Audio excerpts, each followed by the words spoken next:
This event is an experiment, fueled by reckless optimism.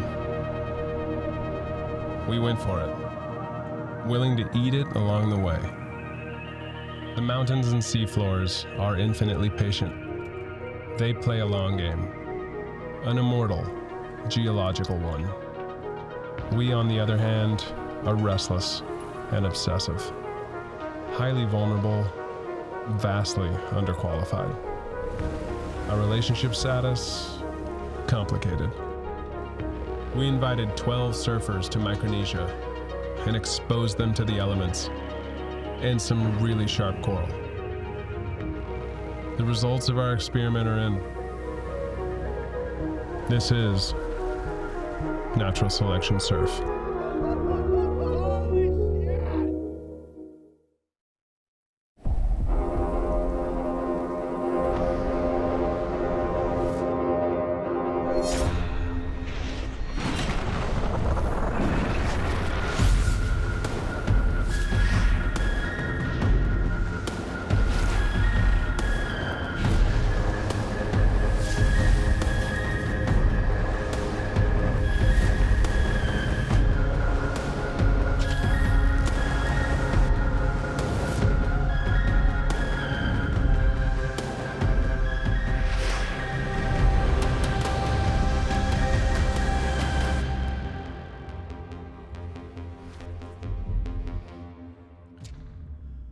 Welcome to finals day of the first ever Natural Selection Surf event here in Micronesia, on the outskirts of a tiny coral atoll in the middle of the Western Pacific.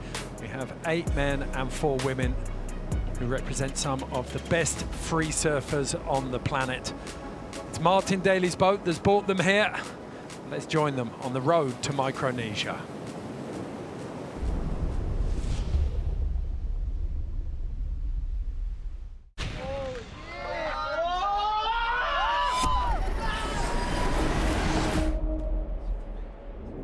Like, as our plane was going down, we just looked to the side and there was a 6 set and it just spits.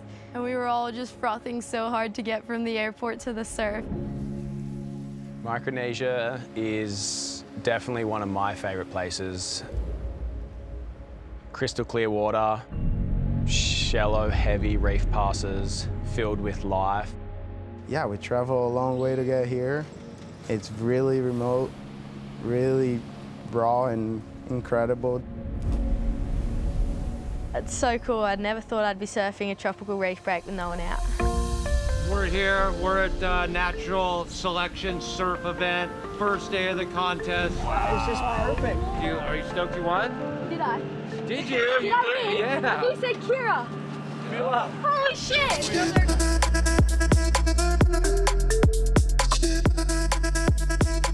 I just got in a good rhythm and the wave just kept coming to me when I got to the outside, and yeah, stoked to get a couple with these guys out, you know. I think that was like the best wave of my life. We got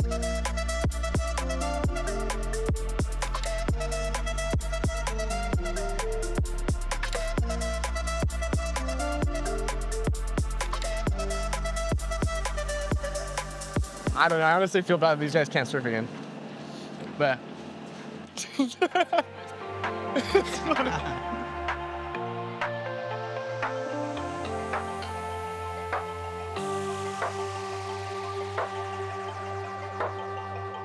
So I think I got some more room to do a little bit better.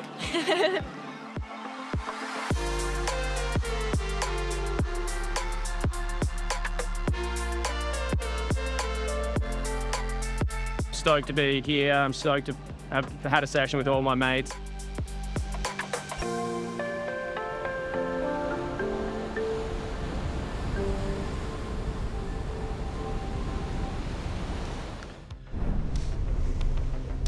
Welcome back to the Natural Selection Surf Studio. We had an epic first day and now we're back for seconds. I'm joined by 3 of surfing's finest.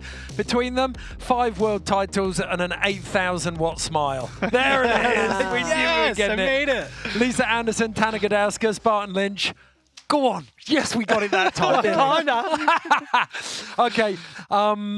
First day, lived up to all expectations across the board? Beyond for me. I mean, it was not only visually stimulating, it was crazy watching everyone go over the ledge and in charge and take things to the next level. It kind of took me a minute to like actually come down from what we were seeing that day. It was bizarre, is what I would say. Like it was doubled up, tripled up, and subterranean. Yeah. Right? Like it was just so fun to watch.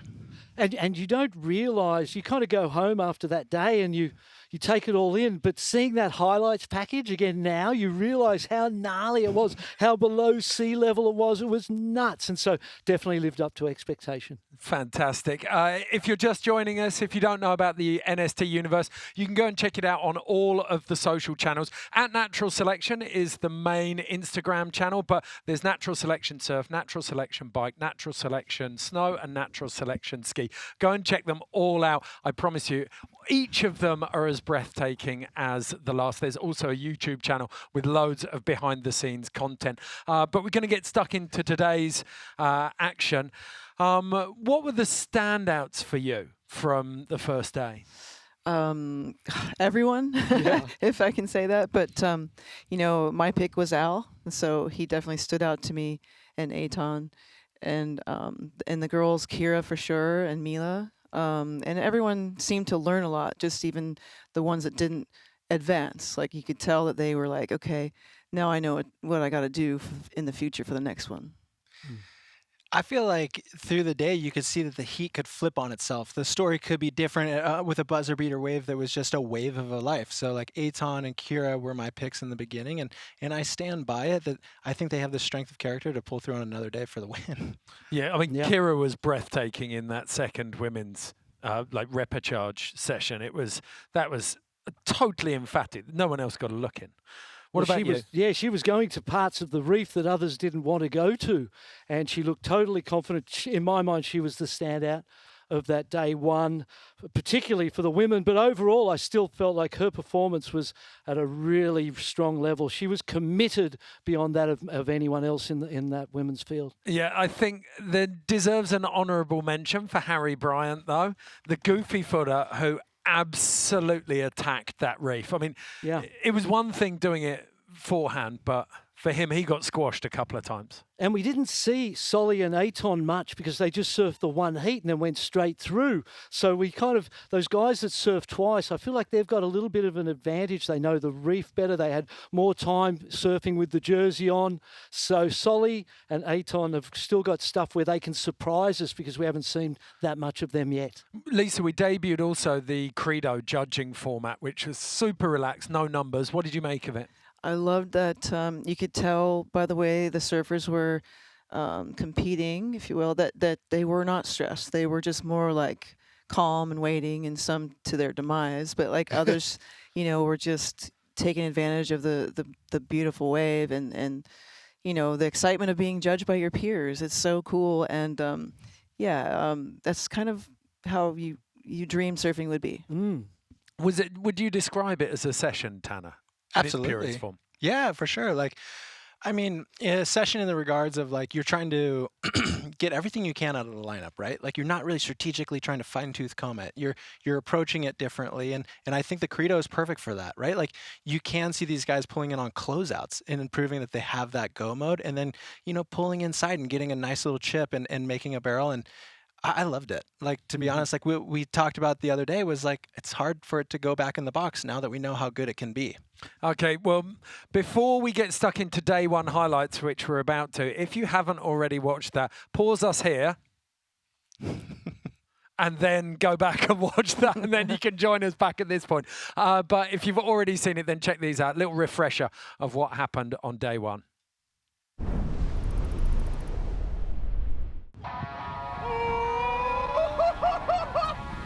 Holy shit!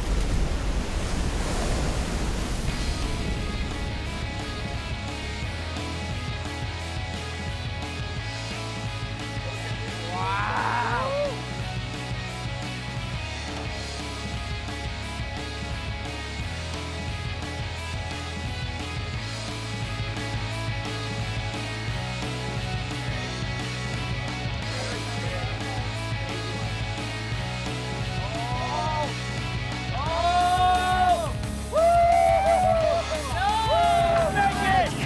Oh, no way.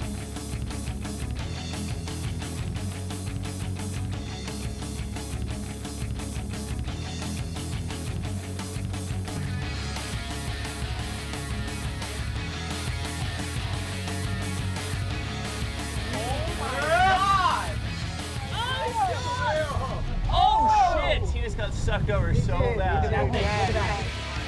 Holy shit! What the fuck?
How good were those highlights? I'd forgotten just how incredible that first day was.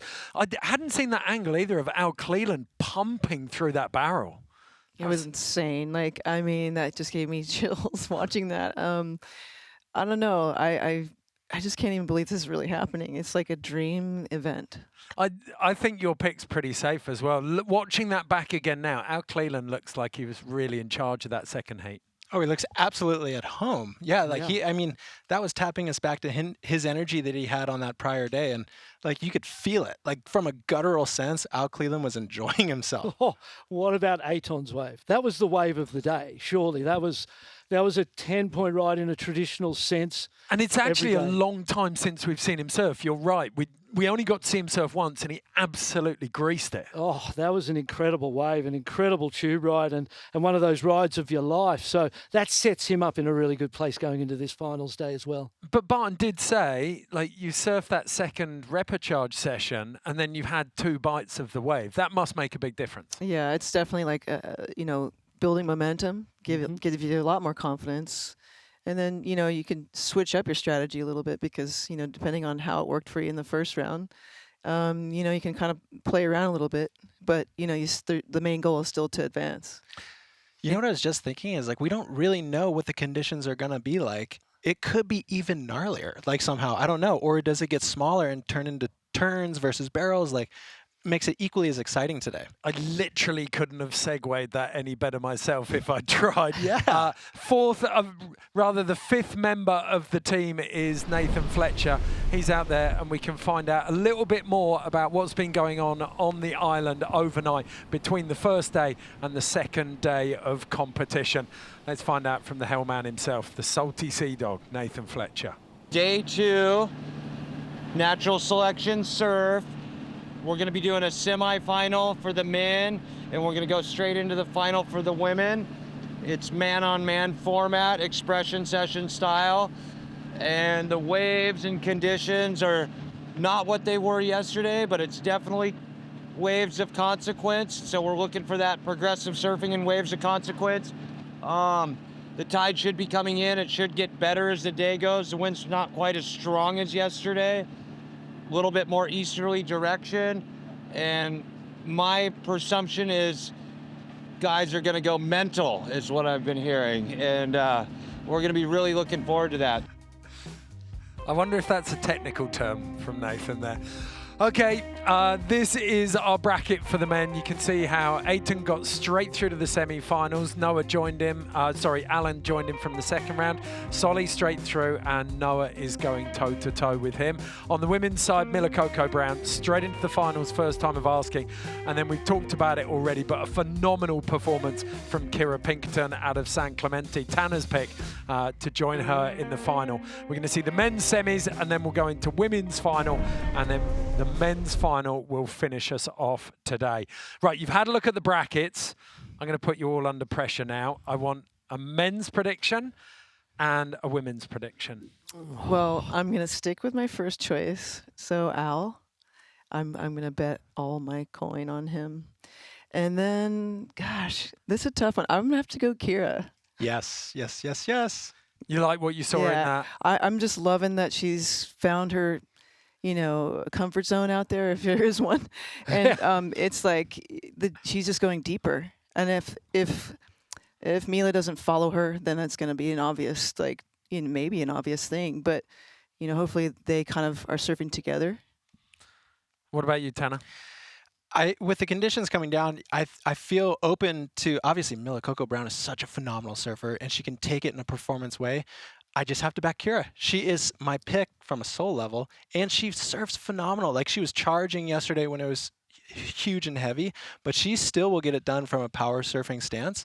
And then on the men's side, Eithan Osborne. So it's kind of cool. Like, for me, I get to stick with my picks from the very beginning, and hopefully things pan out. He's just claimed it on you, Barton. Well, he's going with his local homeboys and girls, isn't he? Yeah, the California thing. I wonder if it could be California clean sweep. No, that's a little shallow just to do it that way, is it not? What about misguided?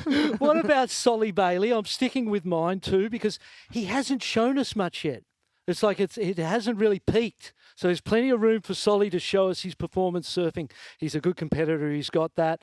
And again, Mila Brown, if it comes down to, I felt like Kira Pinkerton's board looked a little long and a little sticky and not quite, it wasn't flowing and beautiful. If she comes down to on a more performance board, then that'll even up things. But if she doesn't, I feel like Mila Brown's got the performance on the wave face to take it. So I'm going to go with the Aussies.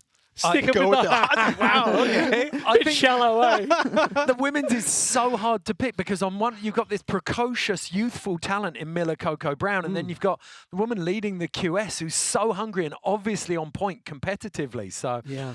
Definitely one to keep your eyes on. We're going to take a quick break. When we come back, we'll have the first of those men's semi-finals. We can't wait. Flat tires, broken gear, questionable advice. Those are our teachers. Adventure catalyzes discovery. Obstacles forge resilience. Struggle unlocks potential. This is why we go.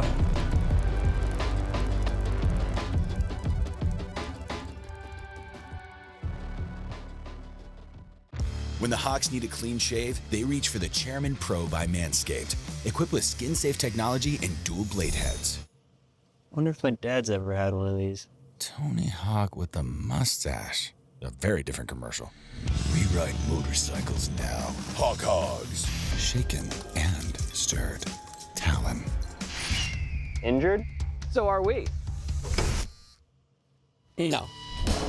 The Chairman Pro by Manscaped. I was surfing in Indonesia. It's like, wow, so much of what I'm seeing floating in the ocean is packaging. And that's a supply chain that I'm a part of. A New Earth project was born from that.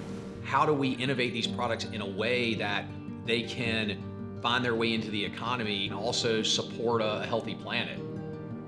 It's really just all about scale. If we want to solve a global plastic crisis, you got to go to the largest organizations in the world that are packaging the most stuff. Now we are inviting large brands of all shapes and sizes to be a part of this with us. We're focused on healthier, more earth-friendly packaging and do it in an efficient and economical way.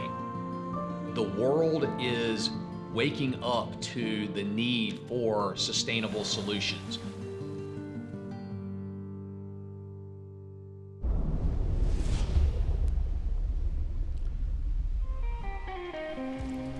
Welcome to the edge of the world. This is Micronesia, and this tiny coral atoll has one of the biggest and most intimidating right-hand reef/point breaks you are ever likely to see. And it's about to get thrown down on by 4 of the world's best men, 2 of the world's best women. Natural Selection Surf very close to getting underway. You guys excited? Can you tell? Yeah, I like that face. We've talked about the surfers all morning. We know that they are nearly the stars of the show, and Natural Selection's ethos has always been about Mother Nature being the main character, putting the best athletes in the best locations with the best conditions. But today, the star of the show undoubtedly is the wave. Let's go and take a closer look at it.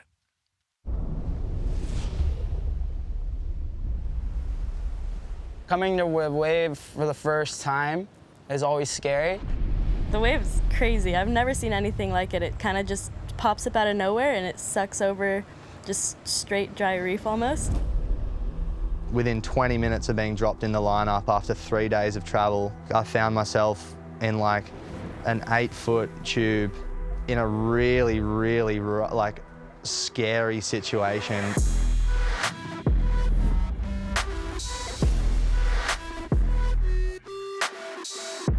You can see the dark water and you can see like where the reef hits and stuff, and just the way it comes in is just rad, you know. When you're kind of glancing out into the horizon, you're just like, anything could be coming at me right now.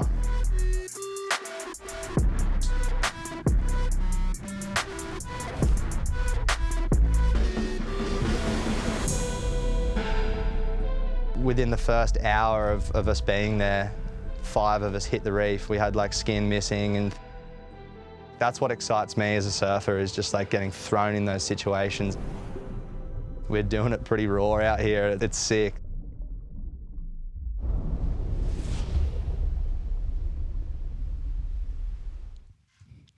When you hear it from the horse's mouth like that, it sounds even worse, doesn't it? Like the fact that it talks about how many people were missing skin on the reef, but it loves nothing more than that. I mean, honestly, mark my words, Harry Bryant is the guy to say that. Like, he puts himself in that situation and loves it. And so for him to be noting how gnarly the conditions were is a thing unto itself. You know, he's putting the stamp of certification over how gnarly Micronesia is. I thought you were a brilliant barometer 2 days ago when we did this, Lisa, because you were talking about how far women's surfing's progressed, that you've got young up-and-comers surfing waves like this. Yes, this is such a great thing for women's surfing. Not only is it just stunningly beautiful out here, it's just like challenging, scary, you know, dangerous. And these girls are just frothing to get out there. They're willing to learn. They're willing to take it on the head. I mean, it's all for your peers, right? And because there's nothing better than to have your peers judging you. Well, we've heard about it. Like, we saw Kira Pinkerton talking about it there. The reef nearly sucks dry. It's 200 feet deep, straight up to 4 feet deep.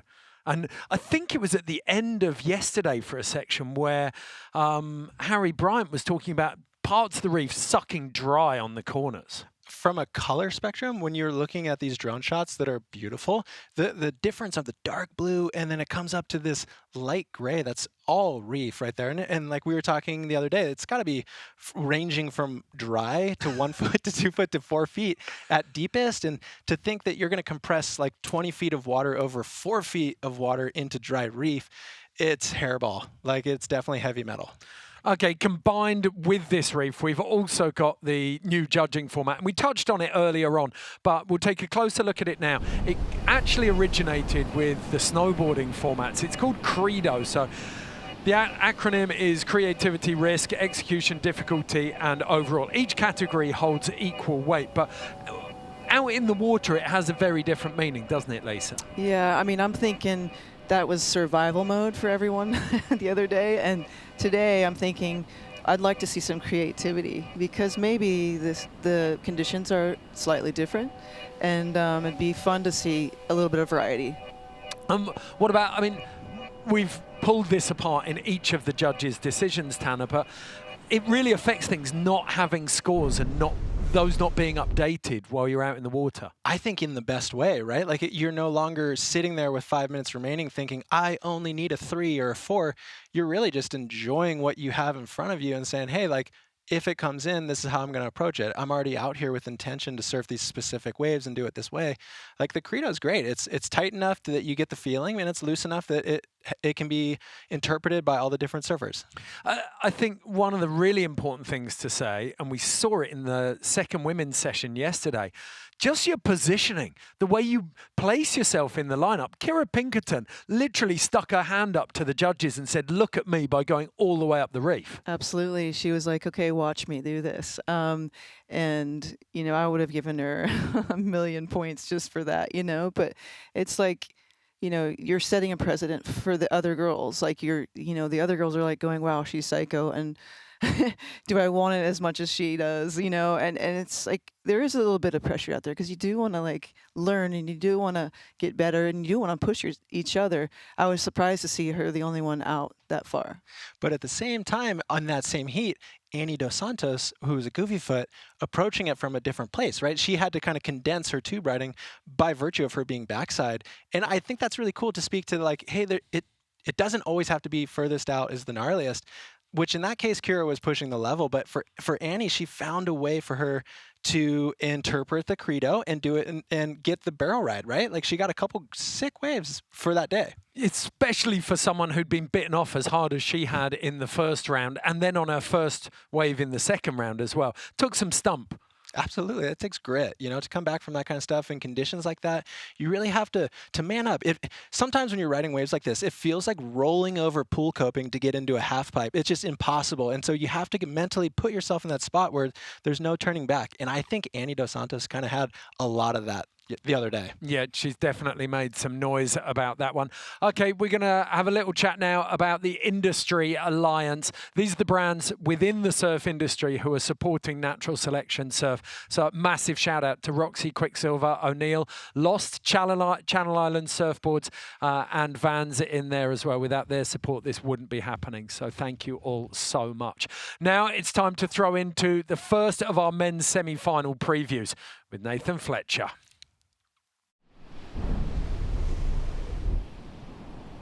Well, we're going to meet Nathan in a second. Apologies about that. This is the weather. Very similar conditions to yesterday. We've got same amount of wind, slight drop in the swell, same air temperature, and it's still sunny. All right, day 2, Natural Selection Surf. We're going to go straight into the men's semifinal, heat number 1, and that's going to be Al Cleland Jr. and Eithan Osborne. We're going to see 2 really close friends, the highest caliber of futuristic, gnarly surfing. And they're just going to go head-to-head in a camaraderie style, you know, approach, because I know they're really good friends. They both are probably pretty interested to watch each other. They're both competing, and they both want to get into the final. So it's going to be kind of like some brotherly love we're looking for. First ever NST Surf event. You won the first ever NST heat. Oh, yeah, I guess so. That's sick. I don't think we could have started off any better. We were pretty much looking for the biggest, like, gnarliest stuff we could find, and that's exactly what it was. I don't even know how to explain it. I think it was just something different. We've made contest surfing and actual surfing history in different ways. The bigger waves would just, like, draw up on the reef so much, and there was so much ocean behind it. I just remember going through the first section, and it was just massive, and it spit, and I couldn't see anything. And then I thought about, like, doggy-dooring it, but I was like, fuck it, I'm just gonna stay in it. I think that might have been the best wave of my life. Being here on this trip is a blessing, and I'm very grateful to be a part of it. Yeah, whatever comes down, I just want to be happy and have fun, and hopefully the waves are still pumping. Okay, really simple format now. You heard it from Nathan Fletcher. We got 2 surfers in each of our semi-finals. Winners advance to the final. It's all to play for out there. Perfect conditions. Let's see how they get on.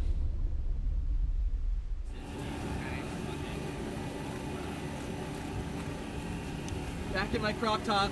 Ooh.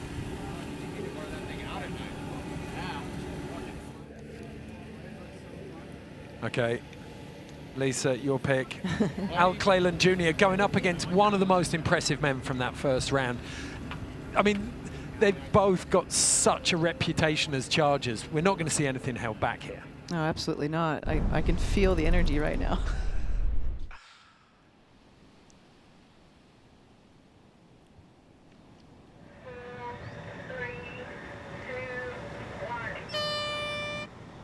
There it is, up and running, a 45-minute heat. Credo judged. Let's see what they've got. What a great pairing this is, you know, when you really think about the year that these guys have had and really where they're coming from. They've put so much time in on waves in situations like this. Eithan traveling with guys like Harry Bryant, putting in with his movie Motel Hell, and the skinny meathead took him to like Ireland and a ship sterns and Hawaii, and I feel like he's leveled up. Coming from Ventura, you'd kind of feel like maybe he wouldn't love these kinds of conditions, but as you can tell, he's just like a pig in shit. Look at that, dragging that whole forearm.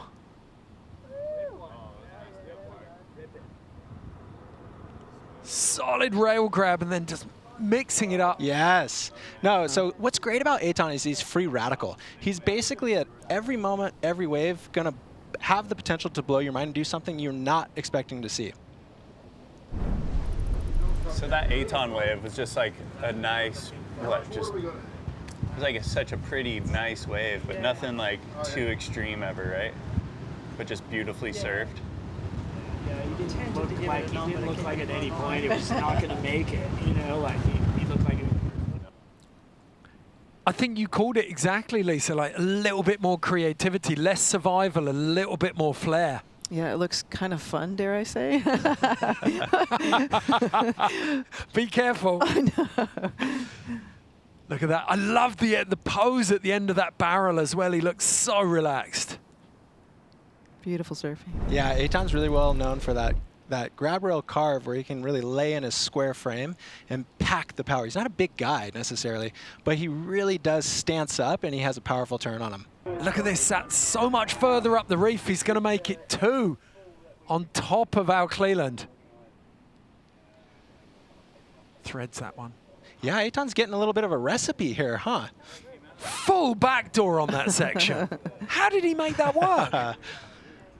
So, Lisa, today versus yesterday, like, we're talking completely different wave, maybe? Yeah, I mean, I haven't seen a set yet, but it looks pretty fun, though.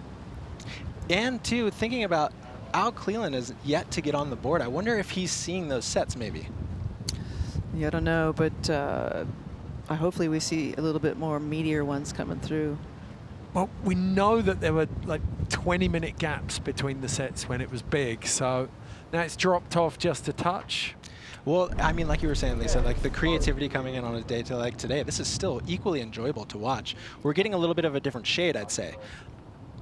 Really dangerous as well in terms of strategy, because if Al's patient and he just waits for that big one, it doesn't matter how many of the, if there is a big one out there, then Al's, it might take one wave, but at the moment, Eithan just getting busy. Yep. I mean, this is the kind of stuff that Eithan is going to be really well known for. That's a club sandwich turn right there. He like I was saying, he is free radical, right? Like, even just thinking that's really not where you would try to approach that turn, but he's able to fit it in there and make it look good enough. Well, he called it at the start the other day. He said, describe your surfing, it's thoughtless. Like, it's just there, it's happening to him, almost. No expectations. No brains, no headaches, maybe. Yeah. I haven't watched any action sport film that transmits energy like Skinny Meathead does. Yeah. If you haven't seen it already, go and watch. Look at this, 4 waves unanswered for Eithan Osborne. Wow, what a deep barrel. And in a similar way, in the bike formats for NST, in the snowboard formats, you fall on something, it's not going to damage your score. And again, it's being taken into account here. The judges are watching him attack everything. The intent, we talked about the purpose that you show. I mean, the story that's being told right now is that Eithan is in control, right? Like, you got to be watching this and thinking he's just hammering every angle that's available to him. But in the back of your mind, you know that, oh, that's a great I mean, that's something fresh and new right there. That's that club sandwich. But what I was going to say is Al Cleland is sitting out the back. He reads water phenomenally. That's kind of what I feel like he should be known for, is that he'll find the nugget in any sort of session. Well, let's see if you're right. He's had a taste of his own medicine so far. He dominated that second session yesterday. Oh! Float. Oh, Lisa, talk to me. Let's go. This is insane. I love it. I love it. That was a decent callback, wasn't it? He knew what he needed to do there. He needed to catch the judge's attention, and that was smooth. Look, to know Al Cleland is to know where he's coming from, right? Like, he's from Pascuales, Mexico, mainland Mexico. His surf scene is so far out there, and he's surrounded by a core group of guys who care very specifically about surfing. And Al is just, he screams down the line on this. That's so fun to watch. He truly embodies the best parts of being a surfer, in my opinion. Give that kid a vert ramp and let him do a frontside rock and roll. That was epic. Oh! Beautiful surfing from Al Cleland. Where's he going to head to now, though? Straight back into it. Wow. Here we go. I mean, that's still got a lot of tooth on it, right, Lisa? Like, that's gnarly enough. For sure. I think what happened just then is, you know, he started at the top, and then, you know, further down, it looks like there's another spot you can take off to kind of get a couple more. It's interesting when reef breaks do this, where when it is bigger, essentially you're taking off. Oh, let's check in with the judges real quick, actually. Needed that and a turn, huh? Yeah. I think Eithan's still winning. Okay, nice little bit of intel there. Eithan's still winning, but Al definitely getting some work done, and something coming in that Eithan slipped over. Al's not that interested in it either. Ooh, this looks like something. I like this. I mean, this is looking dreamy. Al's going to get it. This may... Oh. Oh, yeah. Gosh, Al, just hitting the brakes right there. Fill it up again, my brother. Oh, so nice. So Al has just such a good flow through every single wave. And here goes Eithan out the back. Stalls. A lot of foam on that face. I was just going to say the same thing. What a carve, What a turn though. that was. As soon as he saw a bit of clear water. This is really close now. 5 waves, nothing too big for either of them, but we're seeing a real exchange here. 3 for Al. That, for him to be able to just cannonball man through that chandelier is so difficult. Twice. Al really making the most of this. I mean, it'll be interesting to see the difference on these two scores. Eithan, I remember having a really fantastic carve at the end of his ride, but Al, this first barrel was actually a really good looking too. We want to get into, I want that quote from the judges again straight away. Oh. And again. So, oh no, replay still. I thought we were going straight into another wave then. How tricky is that barrel, Lisa, coming out into all that foam? Tricky. I mean, I've never been in waves like this before. But looking at it, I can tell you that that's difficult. And these guys are pretty neck and neck. Oh, this is rad. I mean, Ed, this is a sick, sick heat. And I love how it's playing out right here. Al's done so well to reel Eithan back in. Like, he was running away with this 20 minutes ago. Just 10 minutes left of this 45-minute heat, and Al Cleland starting to fight his way back into it. You have to wonder if the dynamic has changed now, as it is 2 people in the water versus 3 and 4 from the day before. Oh gosh. Almost oververt on that. He's treating it like lower trestles. This is insane. Oh, this is starting to get really tight now. 8 minutes on the clock. Al Cleland, and we talked about this, the rhythm of your heat as well. Eithan started so strong, and Al's starting to build towards the finish here. What a turn. The fact that he's able to come up and actually hit the lip, blow the tail out, that's as dry as it gets inside there. Eithan's strategy was get a bunch at the beginning and then... Eithan just maybe starting to feel a little bit of pressure now. So Ed, what I was talking about earlier is I wonder if the potential of this lineup has changed a lot because of the size of the swell. The other day, a couple days ago, it was big, right? And so it would condense and feel like 50 yards felt like 5 feet. Versus maybe today, you're able to sit in more specific areas and be closer to each other, kind of play the game a little bit more. Well, that inside section looks like it's fine. Eithan back up and riding though. Gives himself a shampoo on the top section there. So fast wrapping on that one. Oh, it's so great to see Eithan competing, dude. The guy's kind of unorthodox. He's so free radical that sometimes it doesn't click, but today it looks like he's on fire. I still think Eithan's winning it. But, you know, obviously it's one really good wave from Al right now. Yeah. And he would be winning. You know what I mean? Because it's close enough to where they just, you know, he is surfing good. He is doing some rad stuff. You know, it's still going to come down to that. Do you think Ian was agreeing with him there, or was he just stonewalling him? I think he's seasick. I don't know. Okay, Al Cleland needs something. 6:30 to go. He's got to work hard for this one. I mean, he's sitting out in the pole position.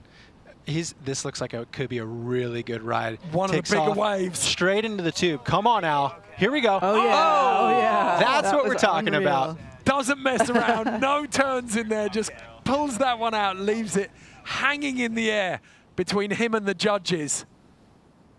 That is a beautiful way to answer. He won't have heard that from the judges, but he must have felt it. Yeah, this replay. Look at that. How crazy is it when you think about flipping the script, right? Eithan comes out hot, controlling the heat. And now Al, he's right back into it if he hasn't flipped it himself. That was quite larger, that wave, than all the previous ones, too. 100%.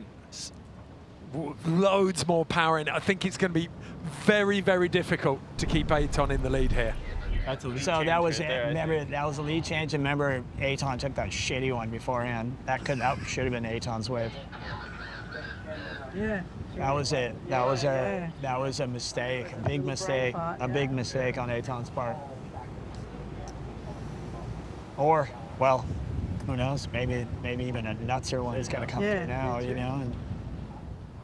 Call me immature, but I love the fact they don't bleep anything. It feels like we're not being treated like children. Yeah, it's kind of refreshing, actually. Let it all hang out. Al on a roll, and he's picking up another one here. I mean, Eithan's not even looking at these. They must appear like insiders, but have a really good growth over the reef on that inside chip. Oh, loads that one up. Al's just, you can see it. He really wants it now, and he knows the pendulum swung his way. It's smaller. Like, this puts in perspective that last wave he had. It does, but again, like Al just does such a good job of traversing a unique line, right? This speaks to the creativity within the credo. He's able to throw the arms back, get a little bit of spice. I don't know if that wave is gonna be, in the long run, a score or not, but he's keeping the attention span right there for the judges. And just staying busy. You know, there's a lot of waves coming in. I think that, you know, keeping that rhythm is important. Eithan, he's taking a leaf out of Al's book, but there's nothing there, and the clock is running down on him. Eithan Osborne, having led this heat through the first almost 35 minutes, suddenly finds himself on the ropes. Guys, this is my pick right here. It's on the line for me. It's Lisa's pick versus your pick. Yeah. Oh, they've both done so well, though. Oh, and amazingly, we've talked about this all the way through, but Eithan knew there. I think he knew that he hadn't done enough. Yep. He knows what the judges have seen. He knows what he's done. Let's take a look at the whole heat back, see if it really is that cut and dry. That's so interesting because, yeah, he came out of the gates so hot with this ride right here showing you basically everything you can do. You can get a barrel, you can do a gnarly carve, and kind of an air floater, if I'm correct on my memory there. And he owned the heat in the very beginning, and then, of course, Al flipped the script. Yeah, that just like that. I mean, it just took one wave to bring him in the lead, and he just held on tight to that. Here we go. Impressive. Al, rock and roll. Love that floater. And this is where he started to find his mojo, isn't it? Absolutely. Built that momentum. Yeah, it's fun to see. It's fun to watch as guys click into rhythm, and they're able to ride as many waves as they choose and create that within the heat. Oh, was this the big one? It was, wasn't it? Just threading it all the way through. Good stuff. Water Patrol loved it as well. How could you not? I just think that one wave that Al caught was the biggest, best barrel. And then he also had a ton of other rides that he was just ripping. He had several other barrels. Big grab rail, jam down car. The one that he did the floater on in the layback. Yep, the nice, smooth, complete ride. Eithan was ripping at the start, but yeah, I think overall Al took that one out. Who do you think won that last one, Pam? Al won it, yeah. Yeah, he just took over the momentum at the end, you know, like, the back half, like back switch half an hour. I mean, he kept pace until it switched. You know what I mean? It wasn't like completely out of it and then got that one wave. Yeah, he was really close, and we said it ahead of time. We're like, he's one wave away from switching it, and then he got it, and then he switched it, and then Eithan made a few probably positional mistakes, because I think there were a couple waves that had he moved over and inside or been in position, and how good he surfs, he could have ridden away without a tube and done something crazy. What's this? Decision. Oh. Jody. We have Al winning. Absolutely love that we get to see that discourse between the judges.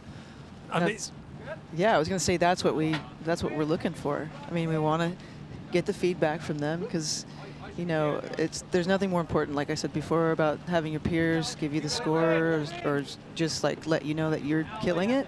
But at the same time, like, it's interesting to see the way they approach it. How was it? It was fun. It was fun.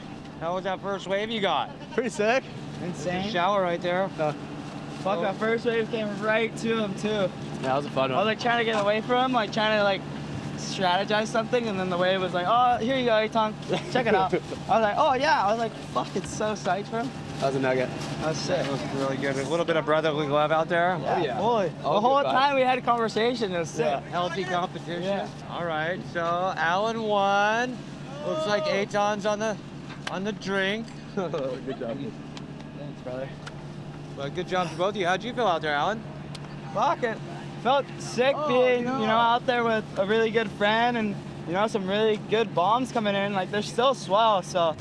I mean, especially when you're like with one of your brothers, we've been surfing together for so long. It's like you can't even take it as a heat. Even if it was just so cool to be out there at Eithan. So it's fucking good vibes. Yeah, I was just stoked to be a part of that for sure.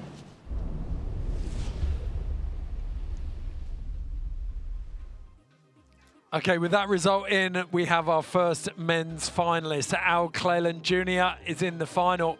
Who will it be, Solly Bailey or Noah Beshan joining him? We're going to find out very, very shortly. But a just result there. And Lisa, you're still on track. You called this from the start. Yeah. I mean, it was a gamble, right? But like I said, I had some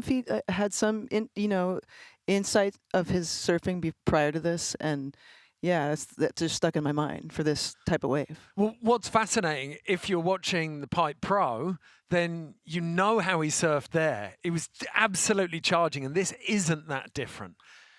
No, but he's just connected. He's a Swiss Army knife, if you will. Like, he's able to get it done no matter what it is, essentially, and to put one foot in front of the other. But again, great heat. It like kind of could have gone both ways, and I loved being able to hear the judge's opinion. It wasn't cut and dry. They were able to talk it out, and I think that's such a healthy thing. And if there's respect amongst everybody involved, it's just going to lift the bar. It's going to keep lifting it. And at this point, all four guys remaining are aces. Yeah. It's truly is that way. I mean, Solly Bailey versus Noah Beshan. This one promises to be pretty brutal. Yes, I can't wait. I'm actually cheering for Noah. I want to see him, I mean, I'm feeling some aerials coming in. Yeah. I don't know. I'm sensing it.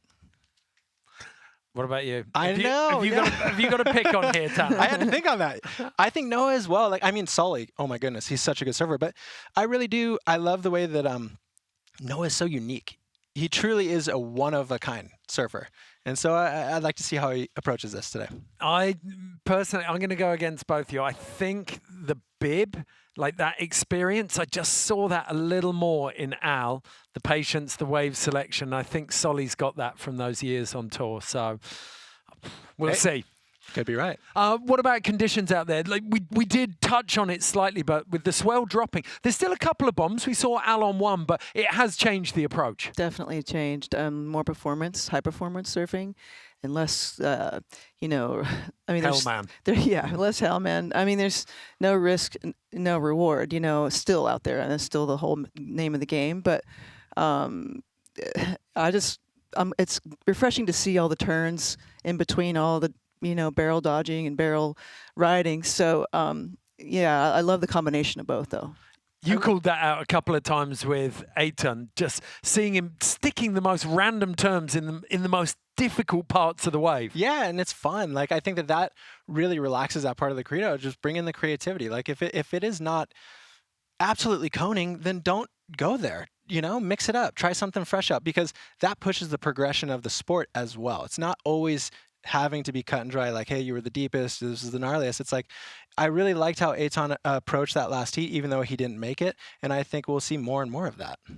Okay, well, we're ready to get into the men's semi-final 2. We've got this absolutely stunning location in the middle of Micronesia. We can take a look at the weather conditions here.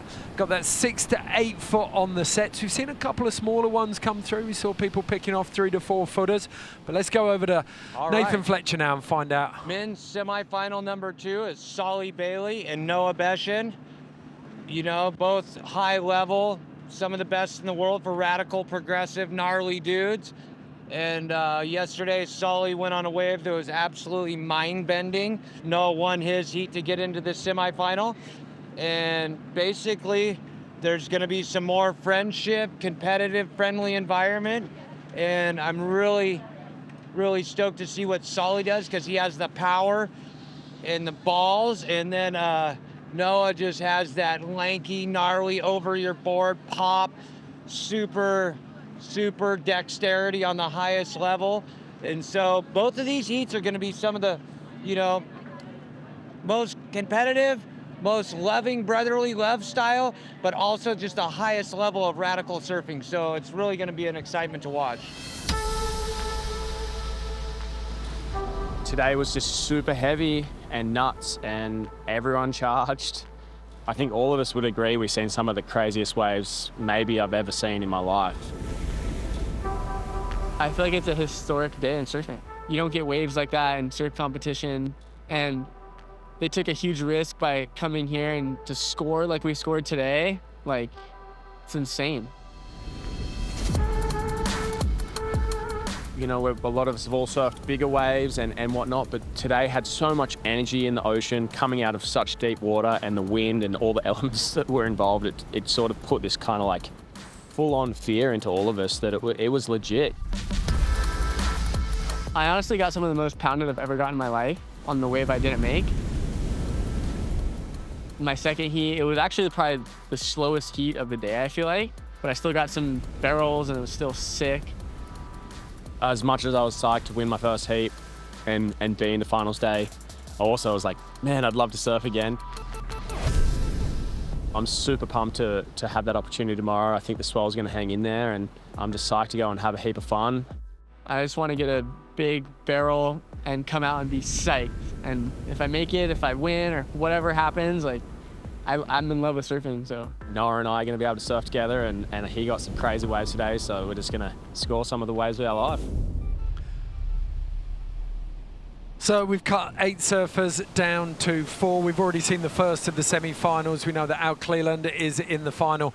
Now it's a straight shootout between Noah Beshin and Solly Bailey to find out who joins him.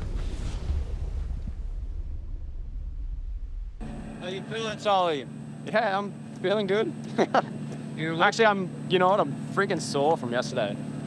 Yeah? I think everyone woke up feeling like they were in a car accident after all the wipeouts that everyone had.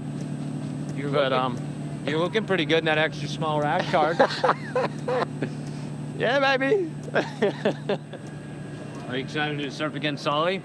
Yeah, I surf with Sully. With Sully. No, I surf against him too. No, I'm psyched. I'm just psyched to go surf out there if fucking no one out. Pretty exciting to watch too. Yeah.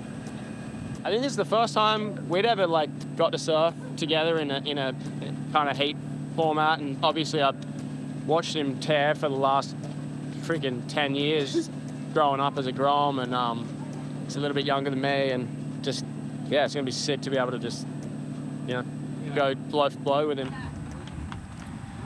Okay, tag team in the commentary booth here again. We've swapped out Lisa for Barton Lynch. Good to have you back, Barton. That's a bit of a mismatch, isn't it, eh? What are you talking about? Mate, well, we're excited to be back here and to watch this second semi-final. What's your gut telling you? My gut's telling me that Solly has been in this situation, and yesterday he threw himself over. In the first semi, we saw the bigger waves influence the most. So really, whoever can be the most patient. I like the idea of an early start, catching some waves, as this one's underway now. But whoever gets the biggest, gnarliest ones and manages to make them, they're going to be the one who wins, I feel like. So it's all a wave selection situation. Noah Beshan, he's been first in every time, and it's the same here. Yeah, that seems to be kind of a reoccurring theme for Noah Beshan, is to just get one right off the horn. Oh, what a turn. Drives into the lip, spins it, completed ride. He's an incredible chameleon of a surfer, isn't he? Yeah, I mean, imagine doing a air reverse with the wind completely at your back. It's going to basically 10 out of 10 times blow your board away from you, and Noah has that super grip. He's able to pull that kind of stuff. Straight up behind him, Solly Bailey. Ooh, deep, throaty one. Is he going to make it traveling? Definitely gets the advantage on this opening exchange, guys. Beautiful carve.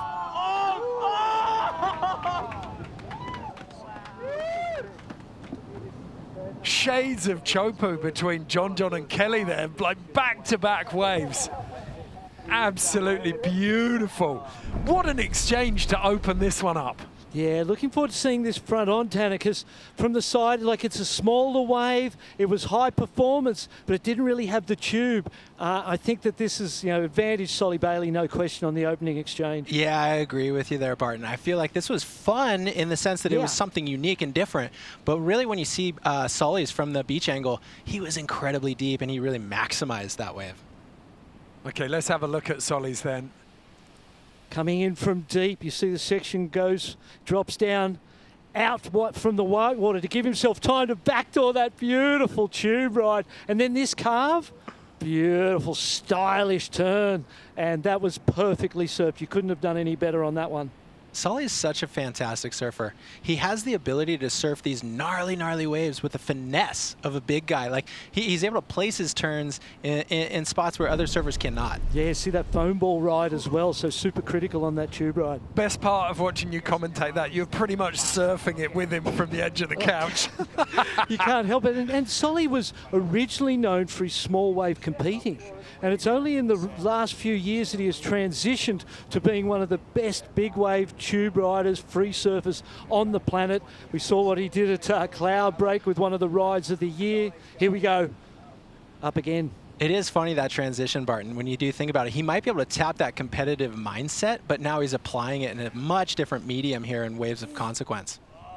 Couple of turns there. It was almost like a wave you would catch without priority, just to get a second score, where you just get a couple of turns in.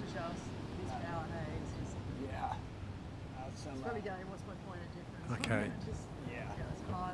You got to wonder as well, like Solly's probably he's got a few stitches in his left arm there as well. That's probably nagging him, at least until he stands up on these, and then he's in the moment, isn't he? Could Solly be the surfer he is without, I think it was 9 years, competitive surfing in the bib? Oh, he's been competing since he was a child. Well, he's been in and around competition for a long time, and it's been his long-term goal to be in this situation. And it's only recently he's transitioned to the free surfer big wave thing, and he has transitioned with such a rapid progress. Dude, it's psycho. Like, if you really go back and rewatch his edit that he put out, Conehead, you're going to see a vast amount of Waves of Consequence. He's getting the waves you're talking about, Barton, in Fiji. Well, hold on. We got Noah Beshan here out the back. This looks like it could be a good wave. again, a little bit smaller, no real throaty section on it. The bottom's not dropping out of it, it's not getting that double up, dropping below sea level. So I don't really see that wave actually ever really factoring in a consequential way when Solly's already had that first wave that he did have. You know, to your point, Barton, of the competitive knowledge, Noah, he is coming from an unorthodox place within competing. He just finished the Swatch Nines event, which was really wild to watch. His dad, of course, Shane Beshen, would have the tutelage of so much experience that Noah, he really has shied away from the QS, from the competitive structures, and you still see him serving at the top level in the best waves. It's really cool because it's a fresh perspective in the matter. We're seeing an interesting split again. Working this inside section for Noah, but Solly probably knows he can stay on the outside and look for these bigger lumps of water. Will it stay open? Will he get a tube ride? All important. Oh, didn't think he was going to make that. Oh, this is going to be tough for Noah Beshen to come back from here, although we've got a lot of time. Stomped it. Wow, that was a ride right there, man. Solly smoking him so far. Just like lovely bit of that judge's intel again. They know it, but Noah knows it as well. Well, he turned around and saw that. He had the priority, so to speak. It was his turn, and a nice couple of sections there travelled through. I mean, that first turn was incredible. He literally punched through the lip. He's backed by so much power. He's such a dark horse, Solly, right? He really is. Well, Noah had gone hunting on the inside for something, and you feel like with Solly in the position he's in, Noah needs to wait for something big and like a statement wave to really turn the judges now. And you needed to do that from the start. Really, when you look at Noah's performance to date, the time has been wasted catching those waves because they're not of consequence. Solly's bumped into ones that are obviously, you know, nearly twice as big and throaty.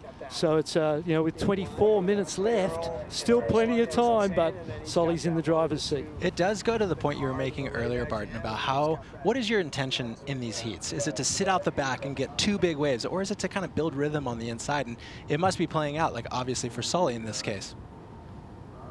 But sometimes maybe you need, like out Cleland, he actually took a bit of time, took some smaller waves to get his eye back in and build some momentum, and then he was able to pick off the big dog. It works if they don't get a big dog while you're doing that. Yeah. But if they do, it's a mistake. So, you know, when you think about the ocean, nobody knows what's going to happen next. That is the joy of it. Oh. Little tube ride there, comes around the section, massive flow. Oh! And that's exactly what he's got to do now. He's already got a start. He's got a good base. He needs to throw caution to the wind. So, you know, strategically, the right thing to do, even though he fell. Yeah, start putting it out of reach. You know what's great to that point, Barton? It's like normally if you had two good waves, you'd kind of start to slow yourself down. He here continues to push his own level. Well, he knows he's only, like, if a 6-footer rolls through. Front foot slipped. How much time left in the contest? 18 minutes, girl. Get your fucking singlet on, you septic. Why do you always have so many fucking questions for us? Just fucking get out there. This is the most random judges intel. Okay. Brad Gerlach just having a little talk to himself on the judges boat there. Solly back up and riding again.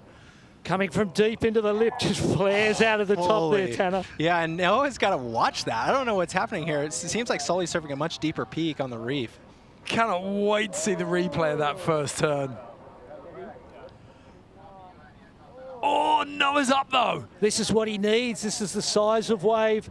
Will it cup out down the inside? Beautiful closeout turn. The tube was quite short and not really very hollow. It looks fickle. You know, the tube, it doesn't look as trustworthy today, I would say. You know, whether it flares open or kind of clamps down, it looks a bit more, like has a lot more personality.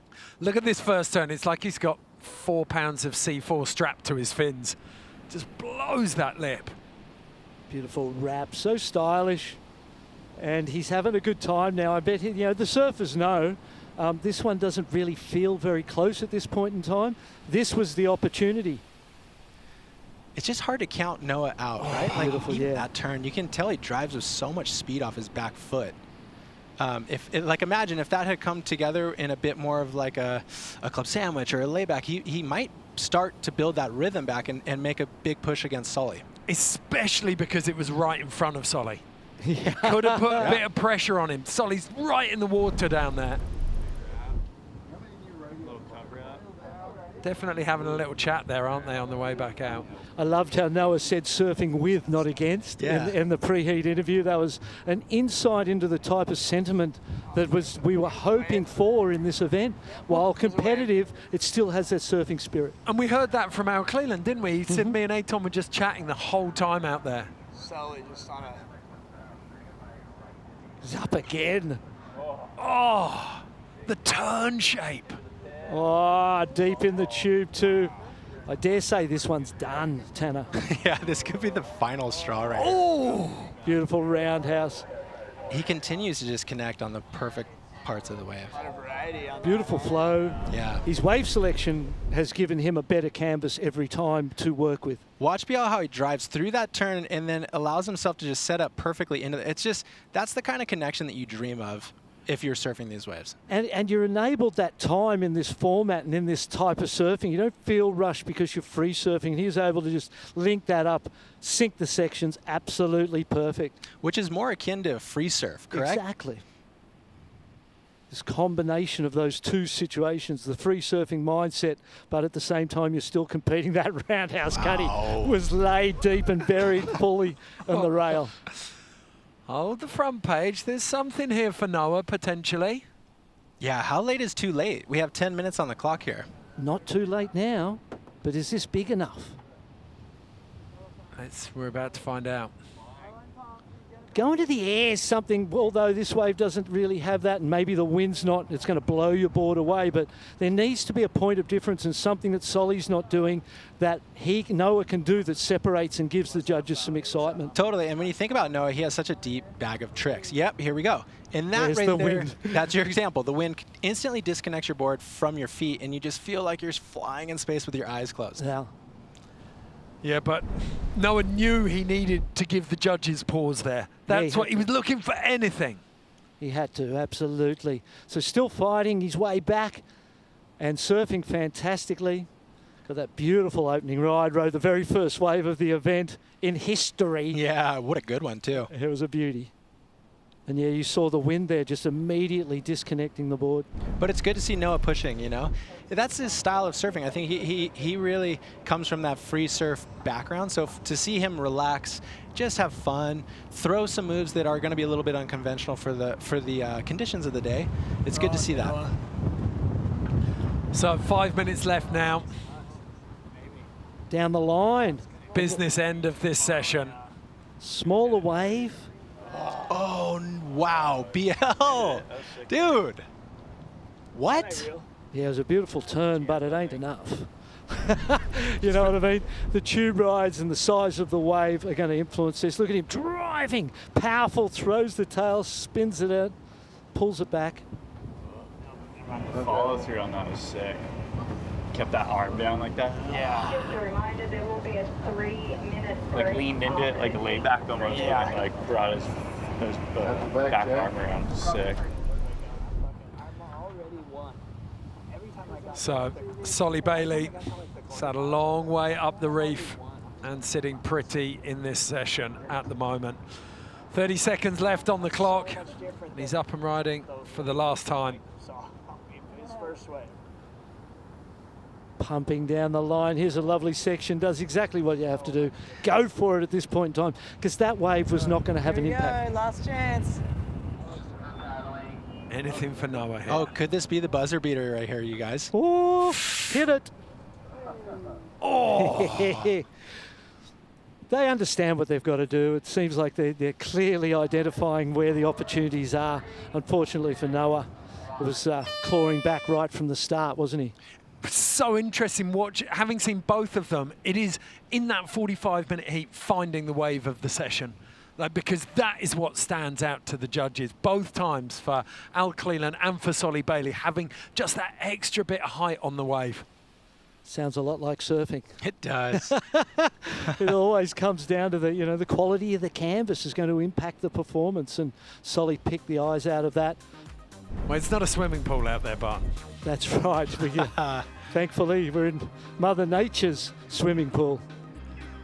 Look at this. A little recap of this heat. Noah Beshan opened it up for us. What a great pairing, too. And it came out of the gate strong here with this.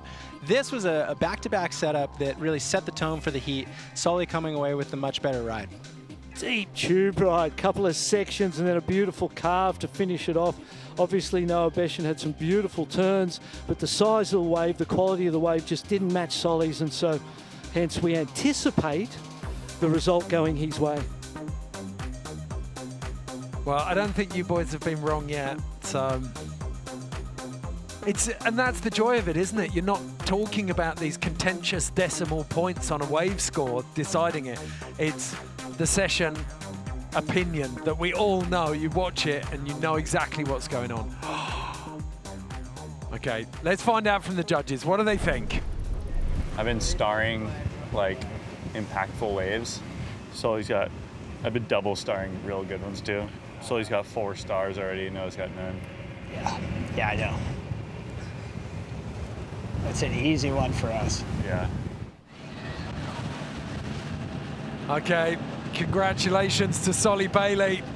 He will join Al Cleland in the final. Good waves. I got some waves, I did some turns, but I think Solly just sucked up all the energy out there. hey, I absorbed it all. Hopefully I didn't absorb it too much and still got a little for the final. You mean you didn't want to wear out your luck? Yeah. Yeah.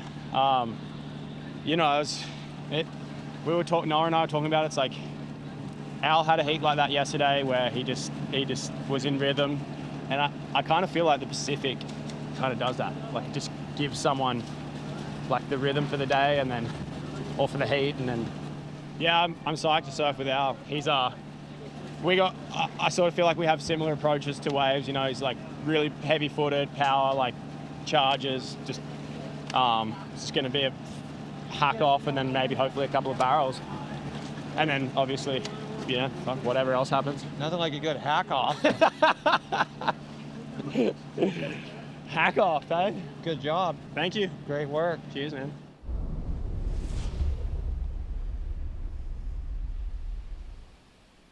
So confirmation of both the men's and women's brackets. Al Cleland Jr. coming through from the first of the semi-finals. Solly Bailey joins him from the second. No surprises there. I think that's what everyone... Well, no, actually, Tanner, Lisa called Noah. Yeah, I mean, there's a lot of surprises, really, because you just don't know. That's the beautiful thing about surfing. Every heat's a 50-50 when it starts. Doesn't matter what we think. It doesn't matter who you favour, who you don't. In the end, no one knows. And even the surfers don't know what the ocean's going to do next. Interesting comment, though, from Solly Bailey there. Like, we've got two literally keg-punching power surfers in the final. Do you think that's a coincidence? It may or may not be. I did love what Solly was saying about in the Pacific Ocean, sometimes it feels like there's a rhythm surfer and there's a rhythm to the day. And, looking back, it feels like Al and Solly have kind of had that through those heats. They've really manifested those bigger, gnarlier rides. And so to see them matching up right here, it kind of feels fit for the story. But they did that on Quali's Day too. Yeah, totally. I mean, they've kind of had that little rabbit's foot of luck. Yeah, and we didn't see much of Solly on opening day. So what we saw then was kind of had elements of, we've seen a lot of Al already, right? Yeah. He's shown his best, Nelly, already. Solly's still, we just started to see it there. The momentum just started to build. So they're both in different positions heading into that final. And it's going to be interesting to see which side plays out better. And it's cool, Barton, like you were talking about, that I guess with natural selection, you have Mother Nature is now a big part of the game. It's not just a strategic battle. It's not just the talent versus the talent. It's talent and Mother Nature. So these guys are matched beautifully, but we all have to wait and see what the Pacific Ocean delivers for them. Yep. Okay, let's take a look at the brackets for the final on both the women and the men. Kicking off with the women. In there, we've got Miller Coco Brown going up against Kira Pinkerton. And I mean, we've chewed the fat on this one, but it's going to be super tight. Too close to call. Yeah, and it's it's a new school surf off, and they're both young, they're both charging, and they're both capable of really advanced progressive surfing. Okay, and then in the men's final, these two, I'm pretty sure, if memory serves, Solly got the better of Al in the first of the heat sessions. So a little rematch there now. Clicking on now to Michael Schwab and one of the board members of Natural Selection. I really want to push the boundaries of what's out there today, and that's what we're doing with Natural Selection. Surfing it's just not your everyday sport. It was connected to the ocean and the natural world and unpredictability, and it just looked fun and exciting and interesting. I want to bring more excitement to surfing. I kind of want to push the boundaries on what's out there now. I want to bring the judges more into the fold. I want to bring the athletes more into the fold. That, I feel, is a big difference to what's currently out there in the world. It's that collaboration that was just so beautiful, and it wasn't some, hierarchy of executives making decisions for the athletes. We were keeping them involved and really putting it in their hands and saying, what do you guys want? They're a lot more invested in this whole thing now that we did give them that opportunity, and I think it will show at the end of the day. My investment in this whole world is not to make a multiple on my investment. I'm passionately in love with surfing and the ocean, and I want to bring that passion to other people. Yeah, I just love the sport.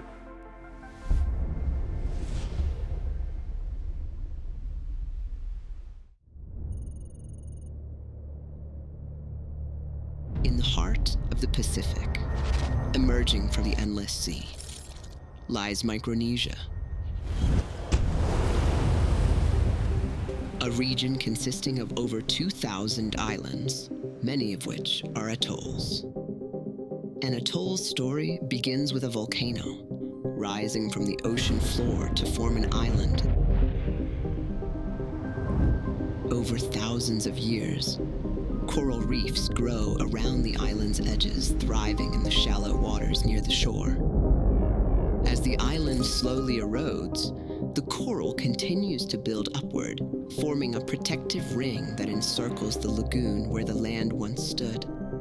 This living structure shields the lagoon from much of the ocean's relentless energy. In this part of the Pacific, the interplay of tropical winds and shifting ocean currents crafts waves of rare beauty and power. The same energy that brings these swells influences weather patterns across the globe. The presence of atolls modifies these waves, slowing and shaping them as they pass over the reef before reaching the shore.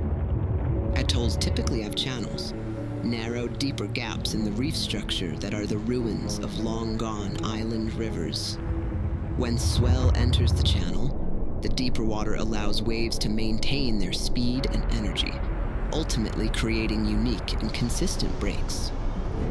Millions of years of geological evolution, the chaos of atmospheric forces, and the human spirit of exploration converge in a single moment, a gift from the ocean.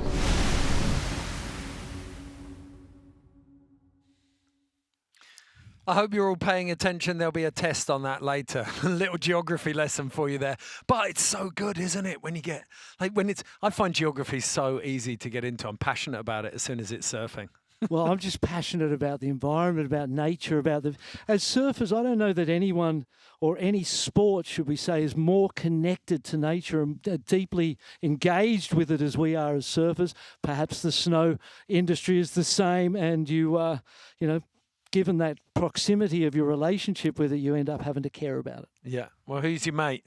Well, this is the new surfboard packaging, mate. This is what bubble wrap was, and now this is curbside recyclable and the opportunity to send surfboards around the world without damaging, the environment. Who's putting it together? This is from a New Earth project. They've redesigned the supply chain is the focus to recreate packaging for all goods. They've been working on cold goods because the styrofoam, that stuff's disastrous in the way we send cold goods around the world.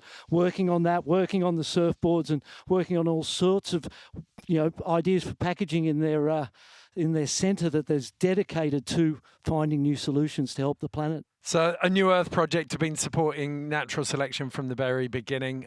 So please support them, and hopefully we'll be seeing these everywhere. We're going to take a short break now, but when we come back, we will have both the women's and the men's Natural Selection Tour Surf Finals.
Developing wave key comes from my own feeling of I want to keep getting better. I think the only way I've been able to do it is by practicing wave key.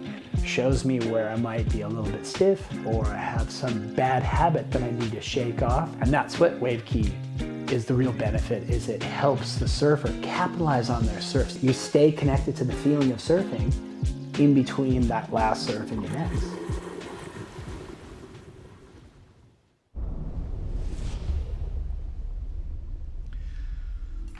Welcome back to the studio, where we are watching one of the most open and free surfing competitions in the history of the sport unfold in Micronesia. Incredible watercolor. Lisa, you've been talking about that the entire time. Those reefs are just stunning, aren't they? I mean, I can't stop talking about it.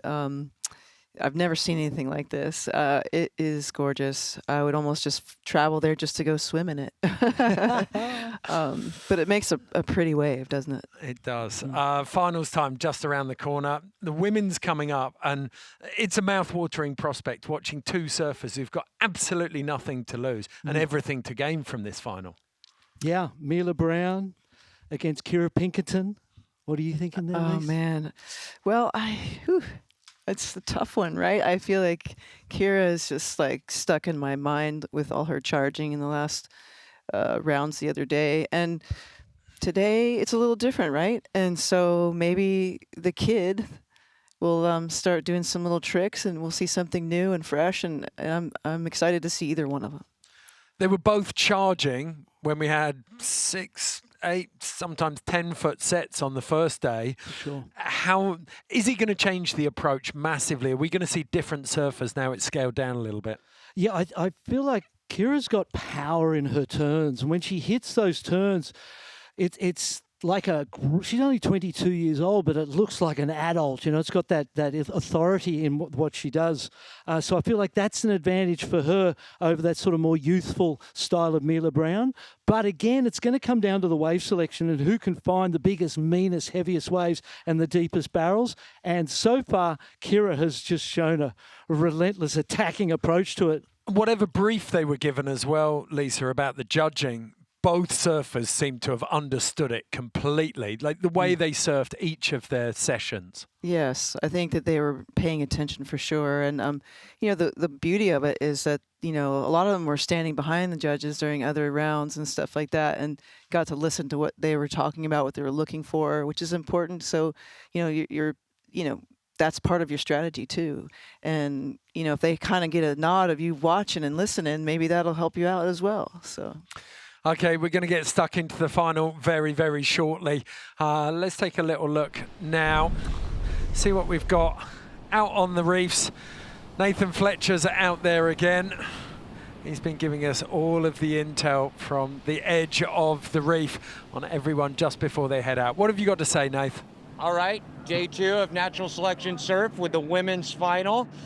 Straight into it, and we got Mila Coco Brown and Kira Pinkerton gonna go head to head, and they've been just leading the charge. The waves are a little bit less than yesterday, and so they're gonna have to bring the performance aspect to these conditions as well as charge the sets, and so it's gonna be a real exciting watch as well. Yeah, I was just sending it kind of, and maybe wasn't being the smartest the whole time. Yeah, I'm not afraid to just put myself under and see what happens. It was like one of the best days of my life for sure. It was like the craziest surf ever. All the girls were charging. The surf was so good. That one wave I got in the heat, I just got under lit. And then I saw the next section, I was like, oh, I gotta get one more, and I got another little tube to the inside. Vibes are high. Everyone's having a great time. Oh, it was definitely a goal to make the final, but I just wanted to come here and get tubed and have fun with my mates and just surf with all like my heroes pretty much.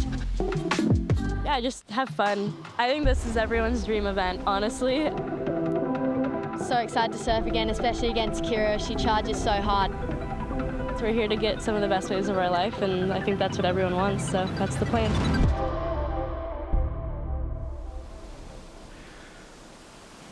So we come to the end of this 3-round competition. Mila Coco Brown won the first round. Kira Pinkerton won round 2. Now they go toe-to-toe again in the final. We're here with Mila Coco Brown, and she's getting ready for the women's final, head-to-head with Kira Pinkerton. How you feeling there? I'm pretty excited, but a little bit nervous because Kira surfs so good, but she's also a good mate, so it's going to be a sick heat. What's your strategy going against a good mate? Oh, just go out and have fun and hopefully get some hits. All right, Kira Pinkerton here, getting ready for her final. How are you feeling about going head-to-head with Mila? I think we've both been looking forward to this heat since the day we got here, because I think we both knew that we could do it. And yeah, she surfs super good, and I think we're both just going to be pushing ourselves and just do what we can do.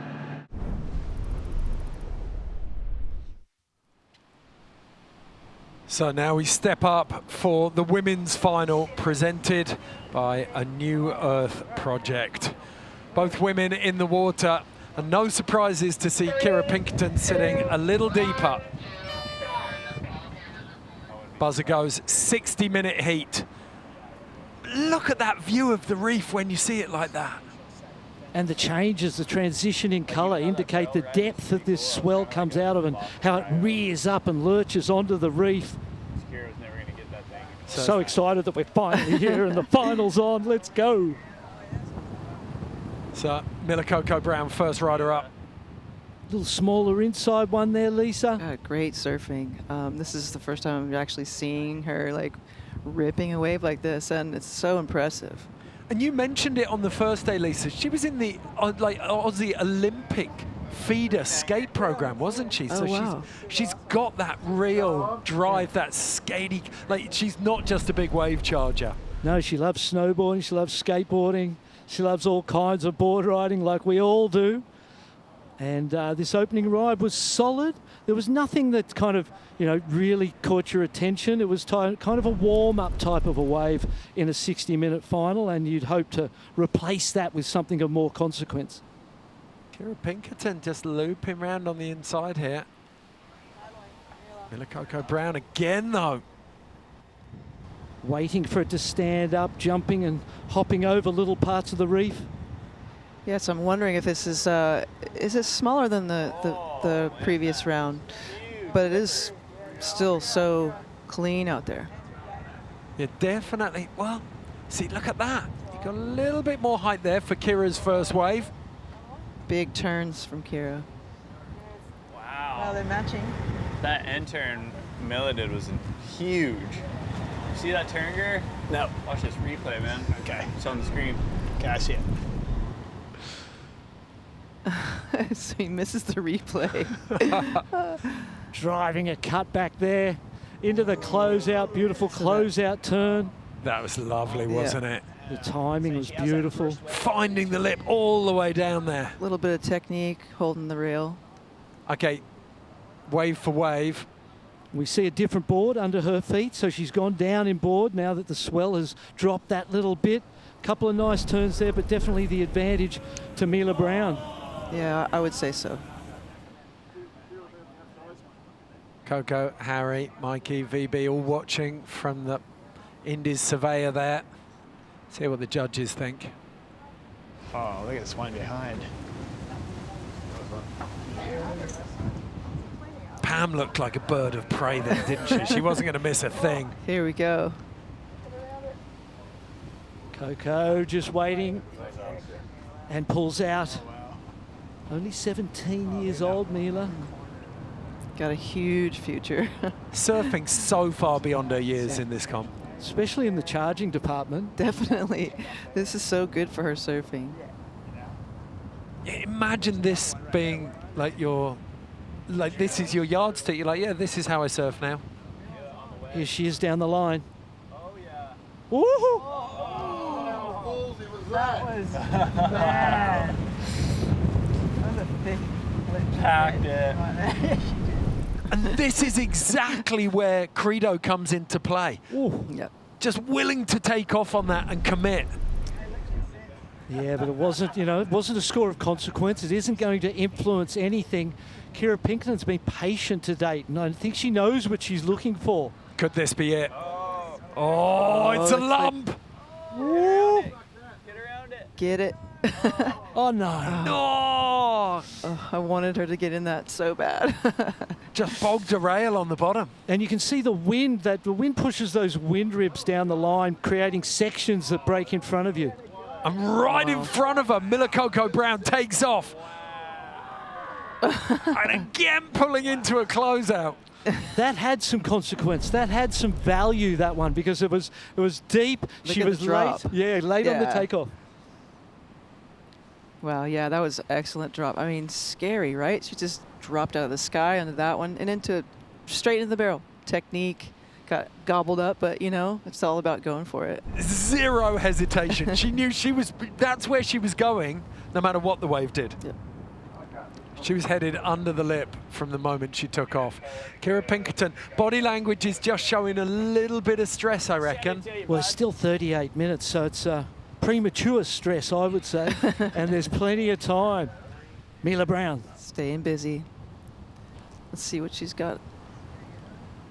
She's got airs, we know that. Just nice carving. I love it. Yeah, another one there, snaps and pushes the tail out. And it's crazy at the end there, and that nose ended up pointing back towards her as she fell. Dangerous wipeout right there at the end. There we go, nice carve right here. I love her style. This is exciting surfing. Love seeing her kind of, lay the rail. It's great. There's an energy and intensity to everything she's doing. Low, compressed, fast. You can see the aggression, can't you? Dynamic. She wants this win, you can tell. Kira up. This is where she has looked the most comfortable. When she's been able to just paddle way up the point and make her opponents feel like they're sitting on the shoulder, it's played to her advantage. Finds a good wall here. First snap. Good power turn there. Nice. 2 power turns right there. Oh, and a third one. Look at the spray flying in there. Oh, my. Wow. That was huge. That was the equaliser. That one that matched the earlier ride, the first ride. Amelia Brown, she's on the one behind, driving this section.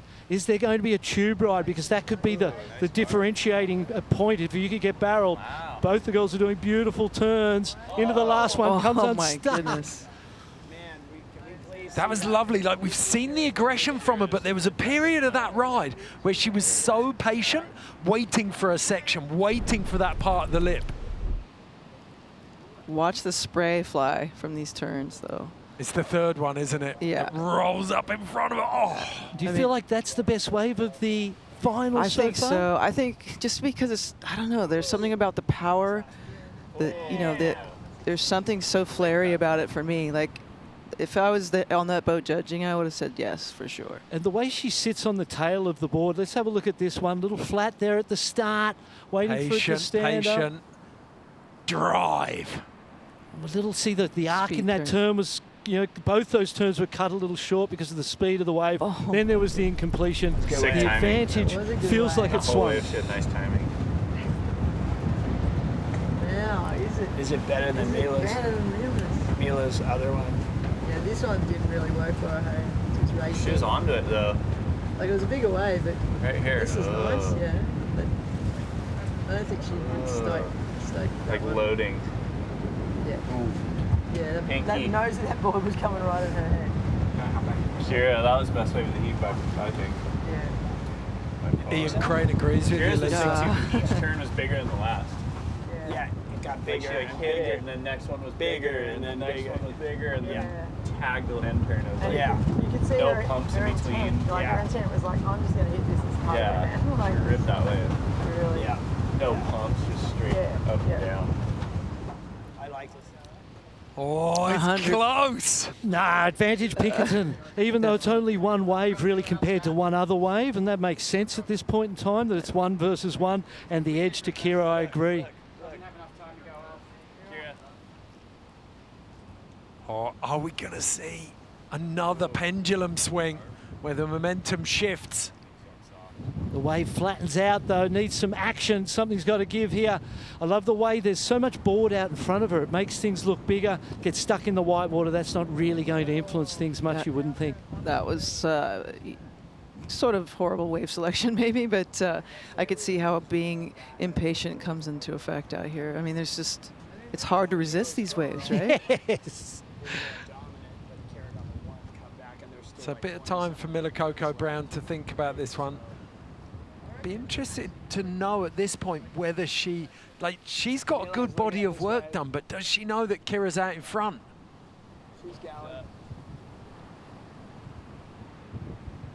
First tube ride of the final, not complete. Oh, what? I stopped watching. I didn't, but I couldn't see much. I'd stop watching too.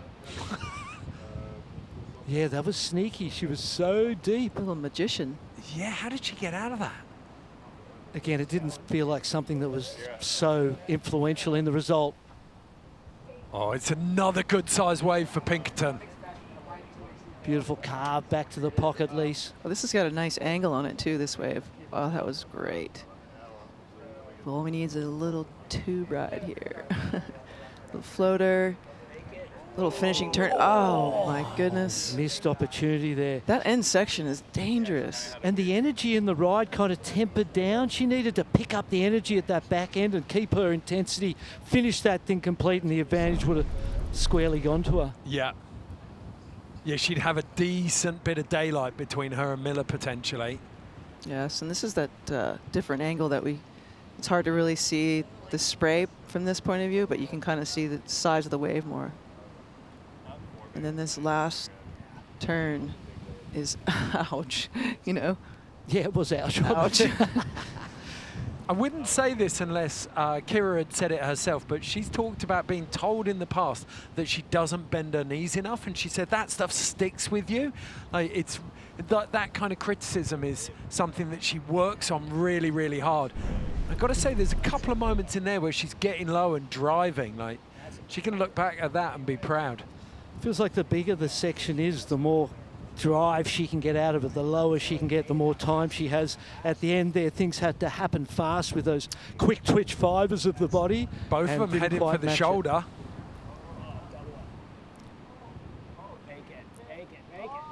Oh, there it is. Sneaky, but good. Did you see that coral head look like it passed through the wave right in front of her? Huge. Well, that was impressive. Going to be great to see that from the front on angle.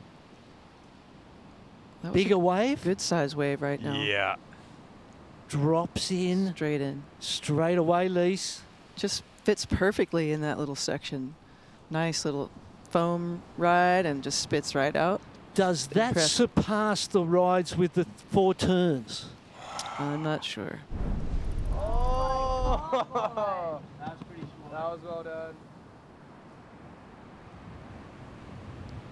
Was Eithan Osborne wearing Annie Dos Santos' helmet there? Pretty sure he was. I didn't see. On the boat, yeah.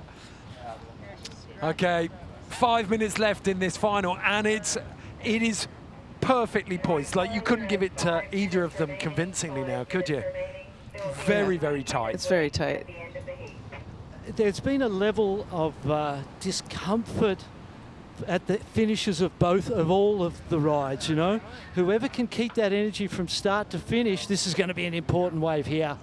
No, doesn't.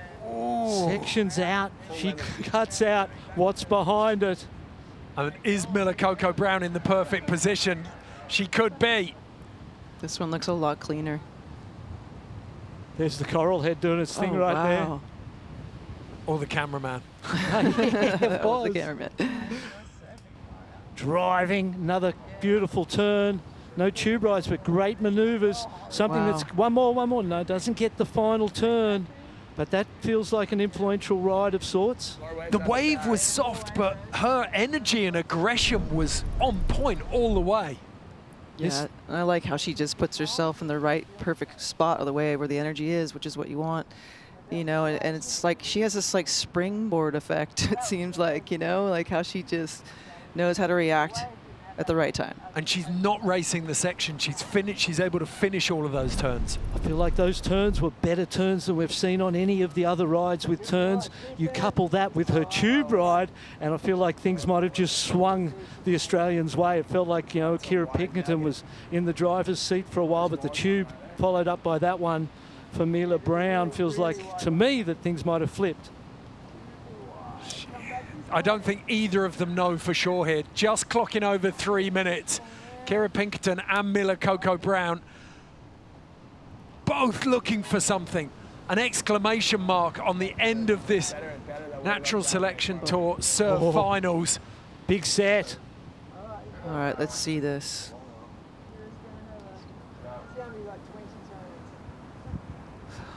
Pinkerton.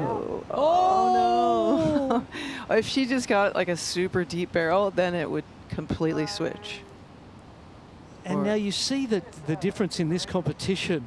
There's no switch of priority. There's nothing like that. It's still free surfing situation. Mila Brown might want to get a paddle on and try and get up that inside of Kira and just take some control in these dying moments of our first ever women's final for Natural Selection Surf. Nice clean face on this one. Ooh. Unloading. Nice. Power gouges. Oh no. Yeah, that was critical, that little fall there of the white water coming from behind her, not seeing it. Couple of nice turns, but again, does that better anything of Mila Brown's? Most probably not.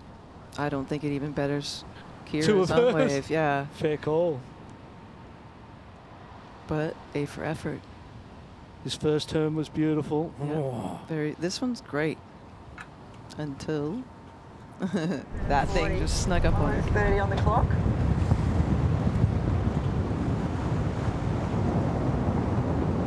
Yeah, she needs a barrel. Yeah. Exactly. He's reading my mind. Barton knows what's up. You just get that feel. The judges, you know, as great surfers that they are, they know the difference between these two. And it's what the ocean gives you. Kira Pinkerton resting on the inside, just praying that something will come. Ooh, that's it. So you compare the surfing on the wave face, and Mila Brown might have had an advantage there on her earlier ride, and then you go to the tube and it becomes a differentiating factor, and most probably, judges will tell us, but to me it feels like that tube ride will give the Aussie. I felt like the big 4-turn wave from Kira Pinkerton was the standout in terms of turns, but yeah, that barrel from Miller. No, I agree. In the heat recap, first turn solid, nice wrap on the second. Kind of traditional contest surfing. This was our opening ride, and that last turn was money. Was humongous. In the context of everything we've seen over that hour of surfing, that last turn suddenly stands right up, doesn't it? Yes. And in real time, you kind of forget about it as it's moving along because it happens so early. Right. This was big, though. This turn was beautiful. Yeah, this last turn here. Boom. But then you compare it to Mila's. More critical Mila's, right? Then here we go. The tube ride. Is that the deciding factor? Is that the only tube ride in this heat? Only tube ride. Kira Pinkerton didn't get a tube ride, and she was deep. She was riding the foam ball. That was a beauty. Okay, let's hear from the women. How did it feel out there? Fuck, it was good fun still.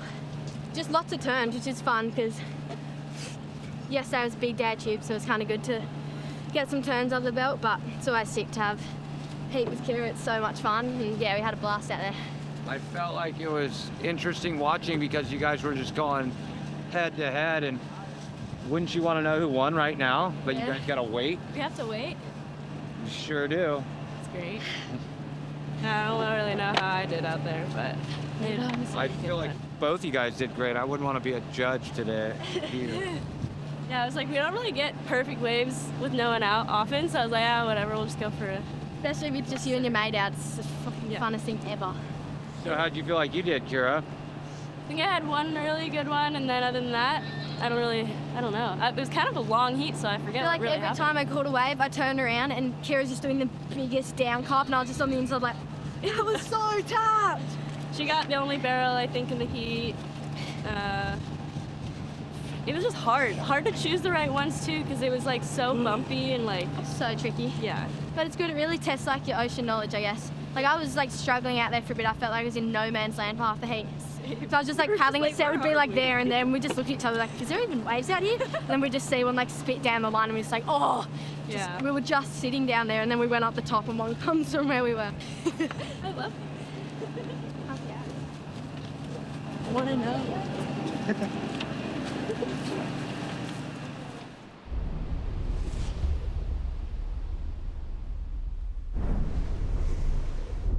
If you could bottle adrenaline, I think that's what it looks like, doesn't it? That was exactly what I was going to say. I wanted to tap into that myself. I'm like, wow, that is some serious energy, but that's how stoked she is. Like, I mean, just being able to surf that crazy wave, I can only imagine. Yeah, she was nearly as stoked as you, Barton. It was just grommet froth, full bore, wasn't it? You know, just all excited. And like you said, I think you said earlier, she has a mouth like a pirate. and that's a good Aussie there, that one from the northern beaches of Sydney. And she did herself proud. Kira Pinkerton as well, great performance. Yeah, no result from the judges yet. We'll be finding that out fairly shortly. We've also got in here, I want to pull this up quickly. Good luck. Yeah. God, you hold it. You hold One it, hand. and I can talk. Check you out. Stronger than he looks.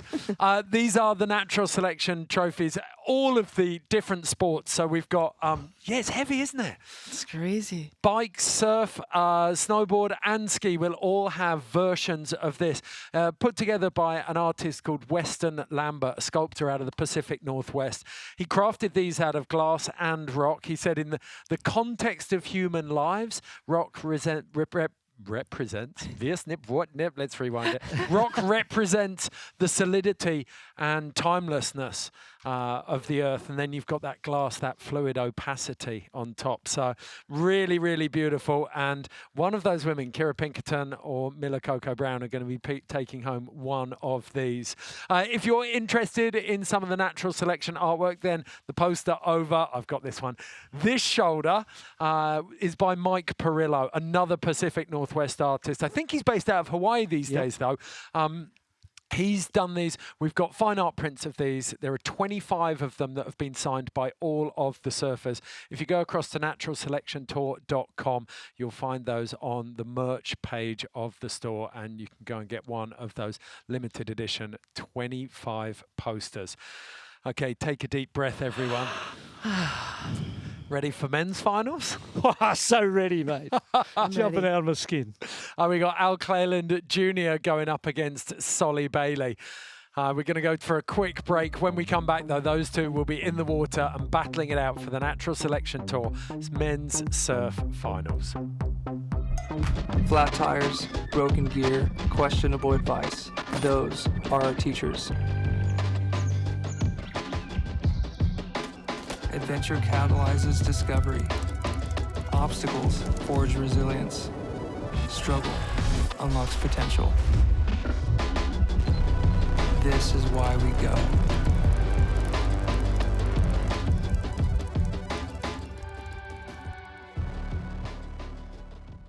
Seatrees is proud to collaborate with the Natural Selection Tour as a 2025 impact partner to help them minimize their climate impact and boost global biodiversity.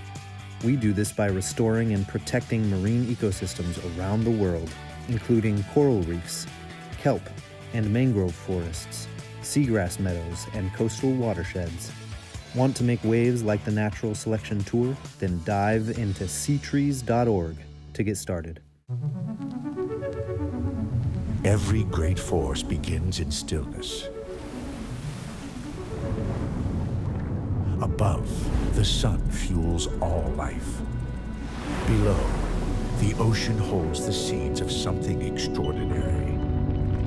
At TAE, we ignite a different seed, plasma, nurturing it with precision and power until it becomes a force of nature.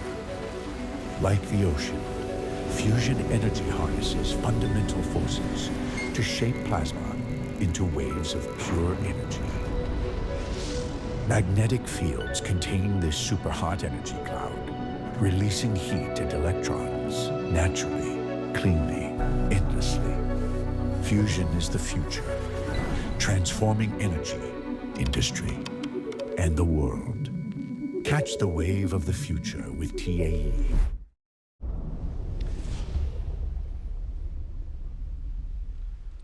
Welcome back to Natural Selection Surf. We are in our final session and we have the men's finals to bring you now in this tiny coral atoll out in the middle of Micronesia. Welcoming back to the studio, Tanner Gadauskas joining me and Barton Lynch. Gentlemen. Right on time. Yeah, but I love that you welcome everyone back in with a handshake. He's such a I'll give you one too, because the final's on. We're ready to go. Okay, now your first pick, Eithan Osborne, is out. Where are you going, Solly Bailey or Al Cleland? Honestly, at this point in the event, you can't go wrong. It's the cherry on top of the cake. It's been so fun to watch. If I had to pick somebody, they're so good, both of them, my goodness. I'll go Al Cleland, though. I will stick with Al. Okay. I see an energetic difference. Al Cleland has that current competitor energy in his surfing. Looks like he's been competing a lot, where Solly's a little smoother and a little more free surfer style because he hasn't been competing as much. So I feel like that energy that Al has, although I picked Solly at the start, I'm staying with it, but I feel like Al's advantage is that current competitive mindset that he's been living in. That's a brilliant point as well. When you think about Conehead, like when it was giant and square barrels, you know that Solly's, he's kind of got that free surfer mentality of pulling in and going really deep, which Al has to his credit as well, but now it's dropped out. That comp sharpness might come to the fore. It's quite possible. We did see some really quite flaring turns from Solly too, but he's going to need to do that because it's not going to be one on only tube rides. Someone's going to get a good tube, and whoever wins that's going to have that advantage, but it's going to come down to the turns that supplement that tube ride into a victory. Well, I mean, experience tells us that age is just a number in surfing, but Al is 22 and Solly's 29. Is Al going to have that explosive power, do you think? Yeah, I mean, he'll be young and hungry. I do agree with what Barton is saying. Like his discipline of having a competitive mindset to take apart a lineup it's his reality. You know, it's what he's focused on at the moment. And Sully, by virtue of seeing those insane waves the other day, he was more tapping into where he was at. And so, you know, maybe the advantage does notch to Al, whether it's his age or just where he's at right now in his life. You know, it'll be fun to see how it plays out because Barton, again, like you said, Sully had fantastic rail work in his last heat. It's not like he's a slouch by any means. He definitely has the ability to get it done. Okay, it's going to be all about wave selection, isn't it? Before we get into the finals, though, quick mention of just your sartorial elegance, gentlemen. Yeah, I'm feeling kind of good right now. Yeah, you look good, brother. Big shout out to Rourke, the official suppliers, the apparel for the Natural Selection Tour event. So big shout out to them. Thank you very much for dressing everyone. Right now, though, we're going to take a closer look at the men's preview for the finals. It's always the same man out there, isn't it? We've got Nathan Fletcher out on the boat. That boy's done some miles. I reckon he's pretty salty, but little weather check-in. We've got 6 to 8 foot on those bigger sets. Still pretty windy, but it has backed off from the first qualifying day. Let's hear from Nathan now. Starting in 20 minutes, we have the men's final, and we're expecting to see 2 of the world's best high-performance young kid rippers go head-to-head, but also, like I said before, you're going to see some brotherly love. You're going to see them trying their hardest, trying their best, but on top of that, they're going to be cheering for each other and wanting to see each other rip as well. So that's really the exciting part of Natural Selection Surf.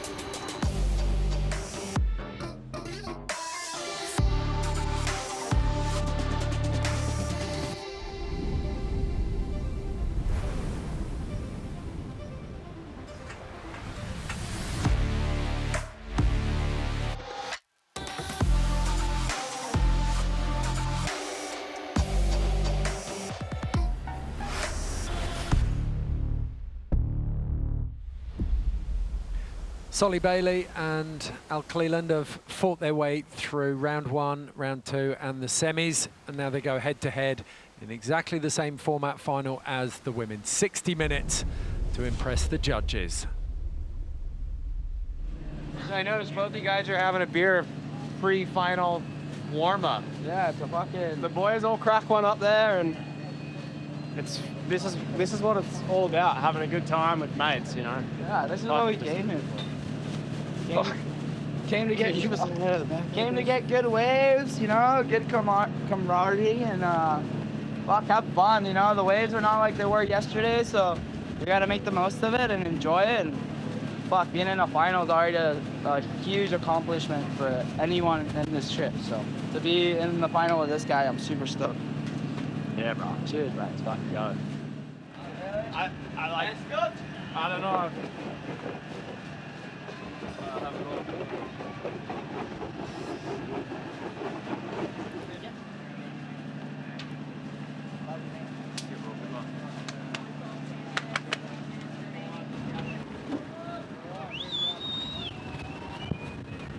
Okay, now Cleland blowing kisses to the boat there. He's ready to get going. This is the Natural Selection Surf Men's Final presented by Manscaped. 2 men, 60 minutes. Only one can go home victorious. I'm nervous. I don't know if I'm ready. Well, Barton, that's a pretty unique way to start a final, wouldn't you say? That's the most unique I've seen in quite some time, let's say. There's 50 feet, like 20 meters between them, isn't there? They're pretty spread out. But look at the line of this point break, just beautiful. It really seems like it's groomed out through the day. Solly on the inside at the start. What's this wave going to turn into? Drives off the bottom, snaps out of the top. It's not a big wave, hasn't got a lot of wall in front, but the surfing looks radical. Finishing turn, beautiful flaring, but falls. Wow, it's good to see Solly pushing so hard on that last turn. Yeah, we were saying that, wasn't it? He needs to push it. That's good, you know, indications early. but it wasn't a wave of consequence. And if you're Al Cleland Jr., you might be going, glad. I'm glad I'm out the back now. Watch, Barton, what I take away on this is his second carve here. He kind of sets this turn up, but then you can see he really bites down right here. Oof. Drives the tail, doesn't he? Holds it, yeah.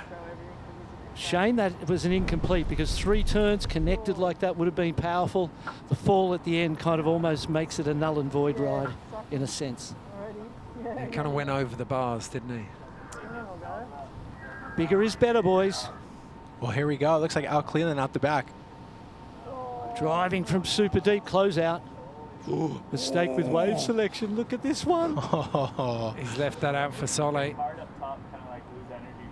What a great matchup, huh? At the end of this event, for it to come down to Solly and Al Cleland right here. Look at number 2.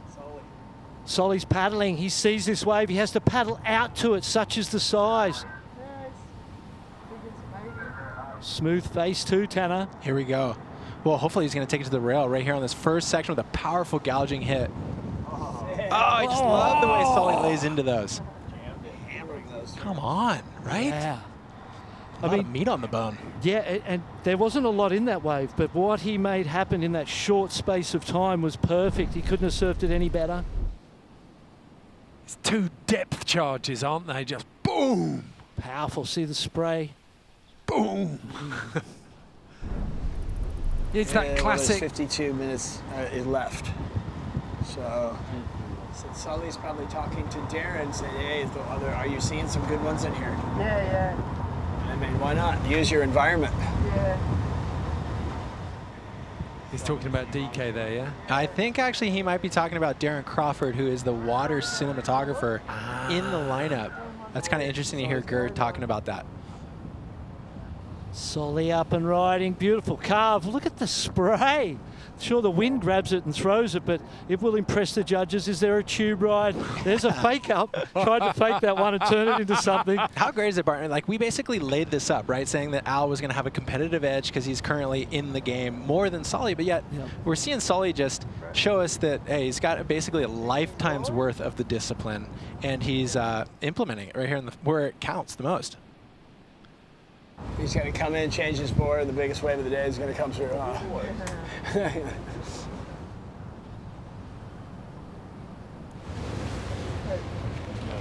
hope so. I mean, he'll still probably stuff it and make it anyway, but. Solid board change. Do you think he was being too optimistic about the wave size? No, it's hard to know because the board looked good, the surfing looked good. Maybe the incompletions and felt that there was a little slowness in the transition from one turn to the other, and was looking for something that was a little faster in transition. Let's see if it makes a big difference for Solly. And if you get back out there before your opponents had a wave, you feel like that's a win too.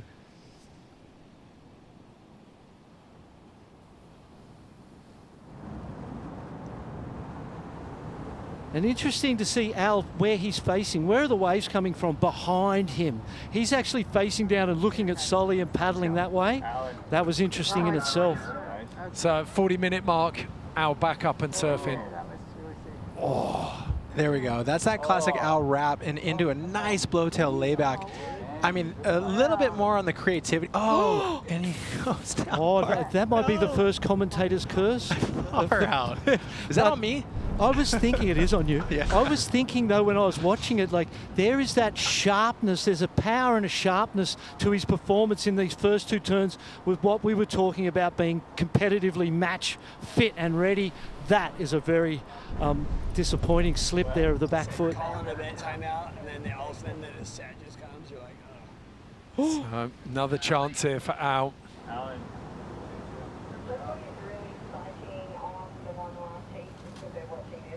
So, Bart, we kind of got to go back to the gut feeling here as Al rides another incredible set wave. It seems like Al's starting to surge against that early lead that Solly would have had, right? Yeah, well, he's decided to just start surfing, but I always like the idea of the early start and then wait for something. So that kind of makes more sense than having a slow start and then rushing to get stuff going towards the end. Again, this wave flattens out, so it kind of feels quite close at this point in time. Perhaps Solly's got a slight edge. with more volume and more quantity of turns, Tanner, you think? I feel like it's also interesting to watch the way these guys are opening up on their face turns, because the wind coming from behind them pushes there's a rib that gets pushed through the wave as Sully bites down. That's a beautiful turn and gets a nice clean second hit. You can tell it creates a little bit more personality. Oh my goodness, Barton. Hold the phone. Best wave of the finals so far. Wow. Oh, he has no trouble with it. That board change has paid off instantly. First wave after the board change, and you could see so much happier on that. No transition, no getting comfortable. First, the spray that he is throwing in these turns, massive spray, and right back tight to the pocket on every turn, and that one was money. And the fact that he got that last one incompleted at Tanner was sick. He's so sick. That's the section that kind of clipped Kira Pinkerton in her last heat. It's cool to see Sully stay on the board. Bit of work for our Cleland now. Yeah, but still, the wave of the final, in my gut feeling, hasn't happened yet. We've just seen people duking it out, and they're both in the center of the ring, and they're throwing punches, and they're boxing each other. But no one's really hit a punch that's going to kind of wobble someone. You know, they're still sparring. We haven't seen a knockout blow. This might be the one we're talking about. Someone's paddling out. Al Cleland's getting it. I feel like there's more potential in this ocean that hasn't been capitalized on yet. And as well, it seems like both surfers are starting to garner their rhythm. Here goes Al, maybe with the first barrel of the heat. He gets mauled by that one. And if you're Sully, you're like, perfect. Oh, he'll be frustrated because now he sees Sully take off on the next wave.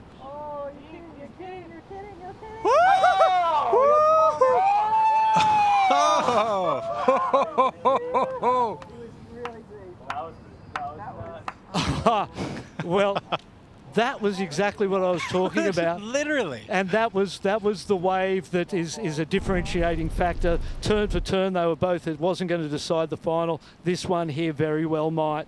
Oh, so incredibly deep there. And that punching through in like such a long section. And then the acrobatic fly out was of no consequence, but it was entertaining. So noting that you saw Al Cleland pull through the back duck diving just on his takeoff spot means that Sully, he didn't really take off on this wave too far up the reef. And if Al hadn't gone the one before it, that was Al's wave, and he blew it with his wave selection, unfortunately, and Sully capitalized. Al had to go on that one because of the bomb, but like the first wave of the spread was fat and had all that crumble in it with the wind. Yeah. It's so hard to paddle over that, but like that was the same as Eithan and the hard part.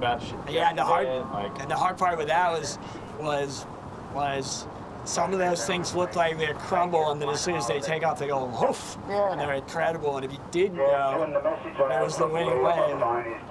That's why it's so hard. Yeah, you know? That was a bomb too, like by far biggest wave. Biggest wave of the heat so far. Yeah. Solly Bailey in the driver's seat.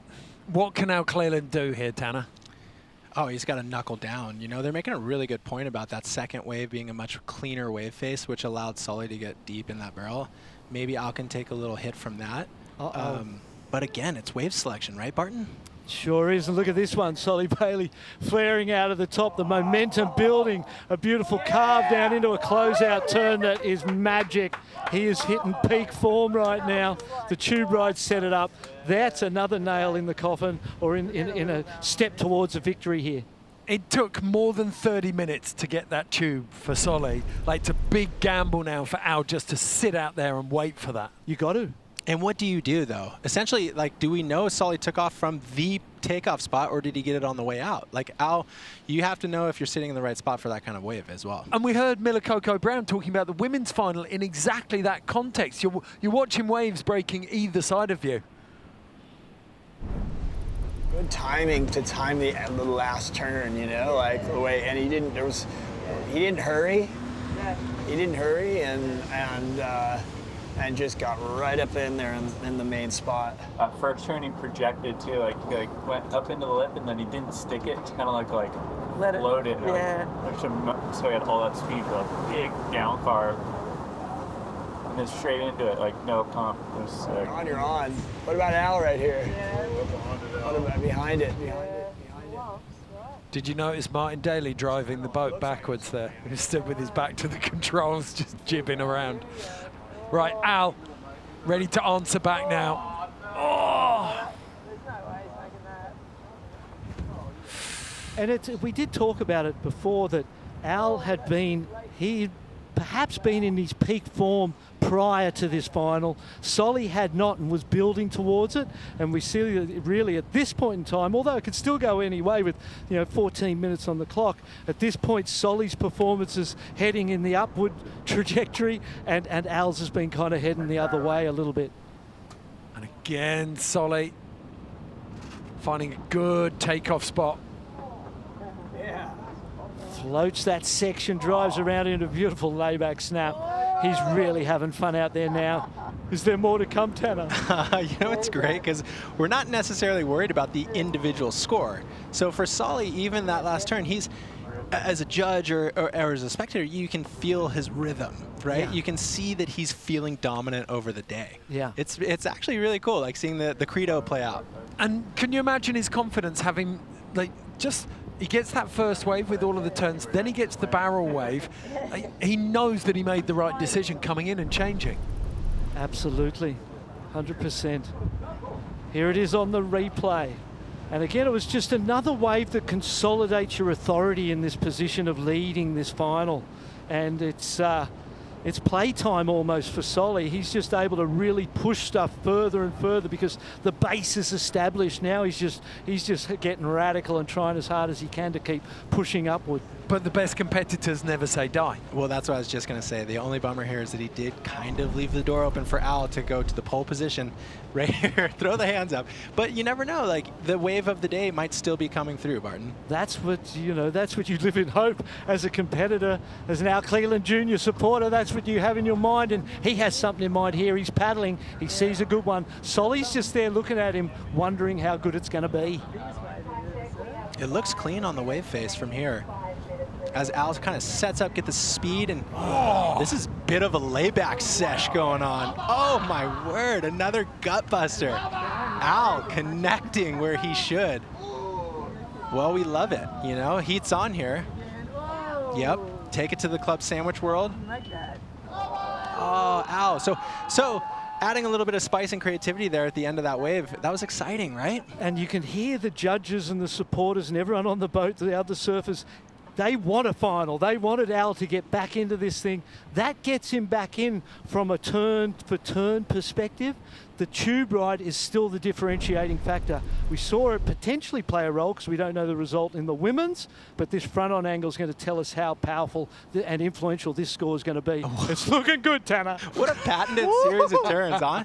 My goodness, Al, he's such a low-center power surfer, and when he connects with those layback turns, they're electric.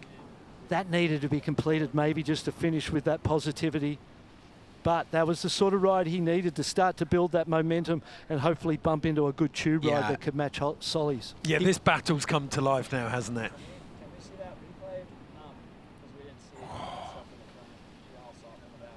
Driving bottom turns, beautiful out of the top. Great performance surfing from both of the surfers in the final.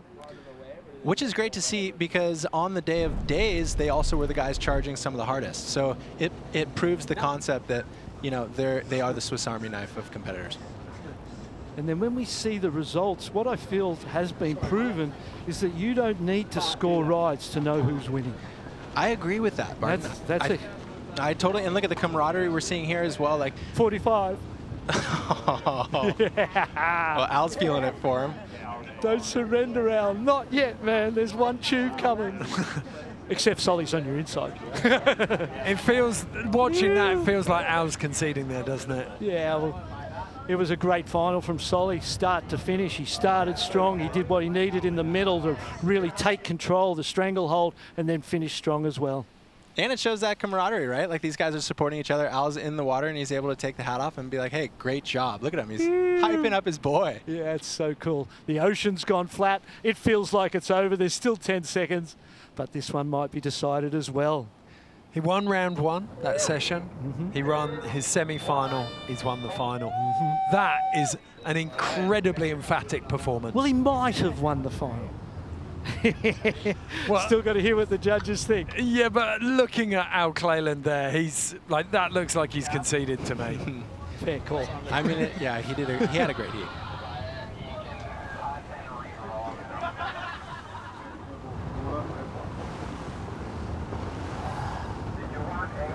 Okay, Solly jumping off there. He's seen something coming. He wants a victory lap. He wants a victory lap. That's the surfer in him. Oh, look at this. Give it to him. What? Yeah, Solly. What a way to finish. That's amazing. Yes.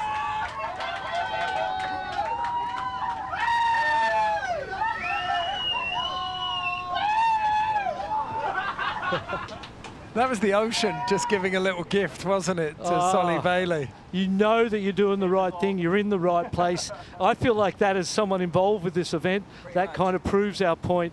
And to see him get to celebrate the victory like that was fantastic. You've almost got tear in your I eye do. there, Martin. Well, I've known Solly since he was a little boy, mate. I took him to Hawaii for his first trip. We've been mates for a very long time. I've always been his camp. The fact is that he wasn't in this event. Noah Dean was. And when Noah Dean pulled out to surf, I think, the backdoor shootout, Solly got a start at the last minute. And to see him go from sort of a last-minute call-up to the victory is a powerful thing. That is a fantastic story.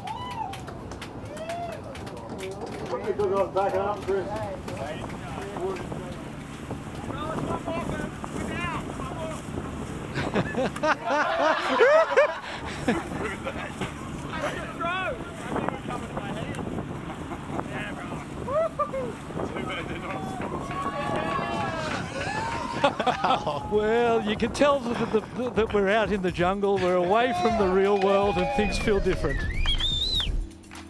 Oh, right, let's take this through. The finals from start to finish. Solly Bailey opened up and there was intent there from the very beginning. Of course. You know, how great is it that Solly was the guy who spoke to the rhythm of the Pacific Ocean, and then, of course, it comes as a gift to him, right? Beautiful. Today was his day. Powerful surfing on the face. He matched Al. He most probably beat Al turn for turn as well. Had the advantage there. And then when he got that tube ride, as we see this ride from Al, this was his best ride of the final. And maybe didn't have his best opportunities in this final, but he showed how great he is. And he's got a big year ahead. And there's Solly finishing up an incredible inside wave. Congratulations to both these guys, mate. Yeah, 100%. Congrats to both. Al left a little bit of meat on the bone here with 2 of his rides. This one being one with the club sandwich on the inside, but when it goes to the barrels, it goes to the barrels. That was, I think you've summed it up perfectly there, Tanner. Like, he was in sync with the ocean today. Everything came to him.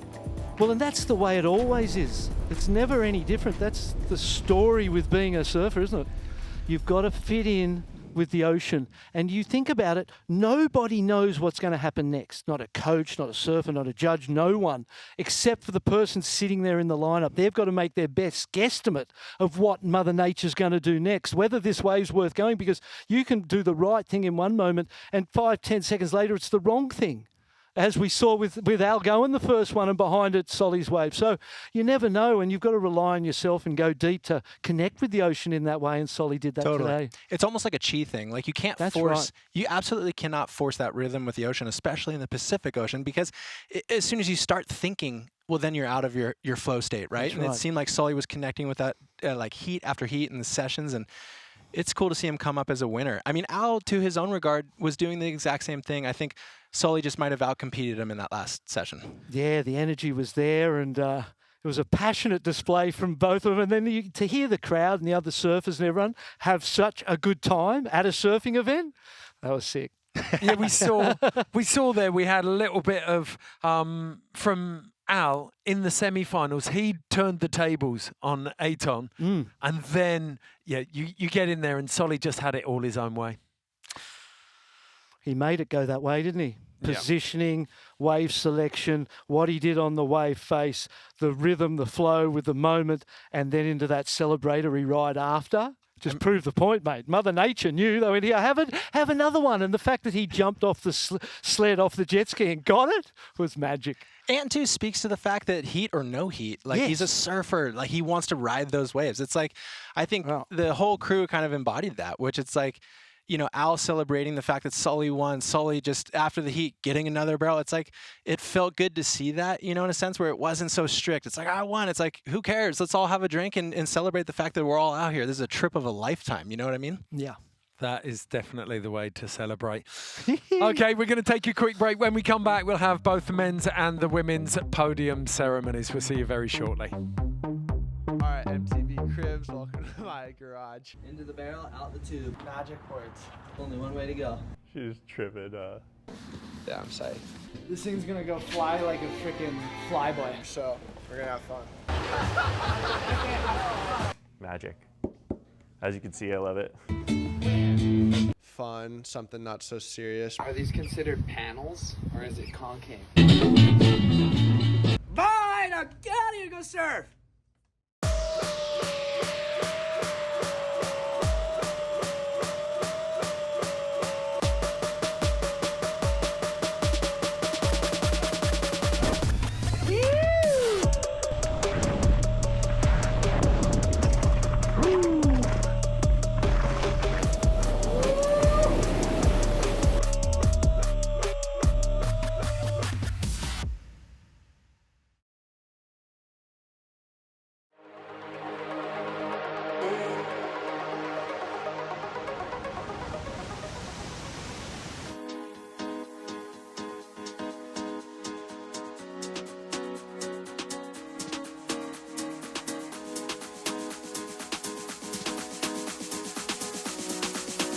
Just you and the waves of me.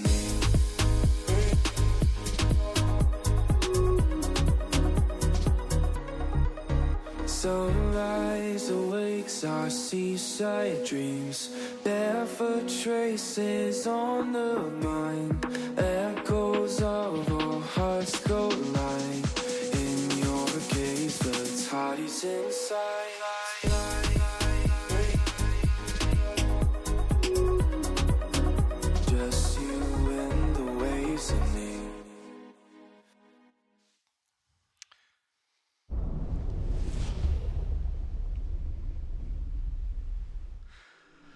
Welcome back to Natural Selection Surf, where the competition has just unfolded around 6,000 miles somewhere west-southwest of us in Micronesia.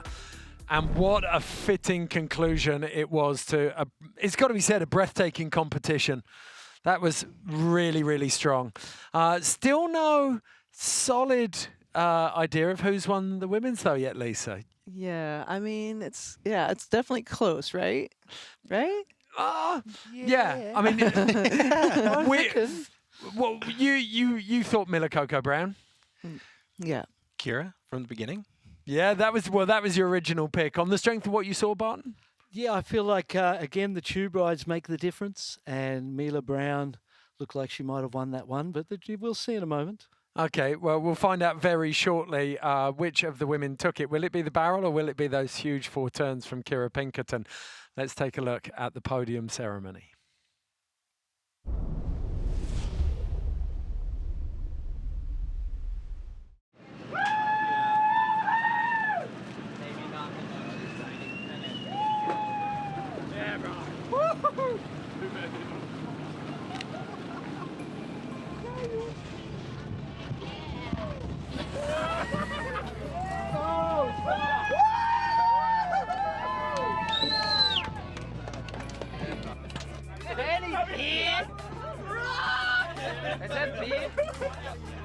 We fucking scored. We did. We did, eh? Fucking that shit is full force. We fucking scored this trip. Fuck. This is all right, you guys. I guess we're gonna start with second place in the ladies. It's gonna be Kira Pinkerton. Wow, that's mental. Obviously in the first place, Mila Coco Brown. Firing off right into these gentlemen over here. Al Cleland Jr. Second place. Viva La Mexico. And Leadfoot himself in first place. Been on a tear. Solid Bailey. Bailey. Yes, there you go. Put that on you. Let's go! Yeah, how about a little speech there,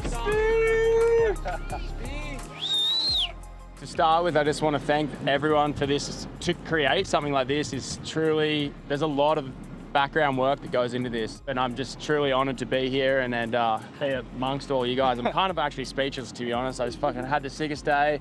The ocean gave me some good waves. You know, Jason, Jody, Nathan, Gurr, Credo, one of my best mates, Pam. Obviously, nothing would have happened without Martin. And yeah, I'm just truly honored, and all the surfers, everyone absolutely charged yesterday. That was a real special day. Oh, it's just been such a crazy trip. It's pretty much just a trip with a bunch of my idols, which is so sick to be a part of. Being the youngest here, just looking up to everyone, especially all the girls, like, you guys are all amazing, and it's just so sick to be amongst it. I wouldn't be anywhere without, especially Coco. She's been my idol since I started surfing. And I just look up to her surfing so much, and it's just so sick to be a part of all of you guys, and thanks for a sick time.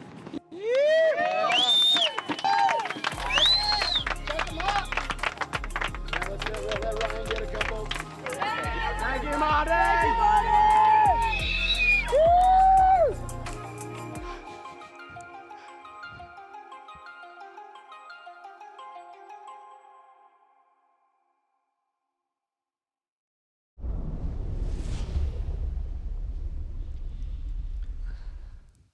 So, Miller Coco Brown making it a double for the Aussies, Barton.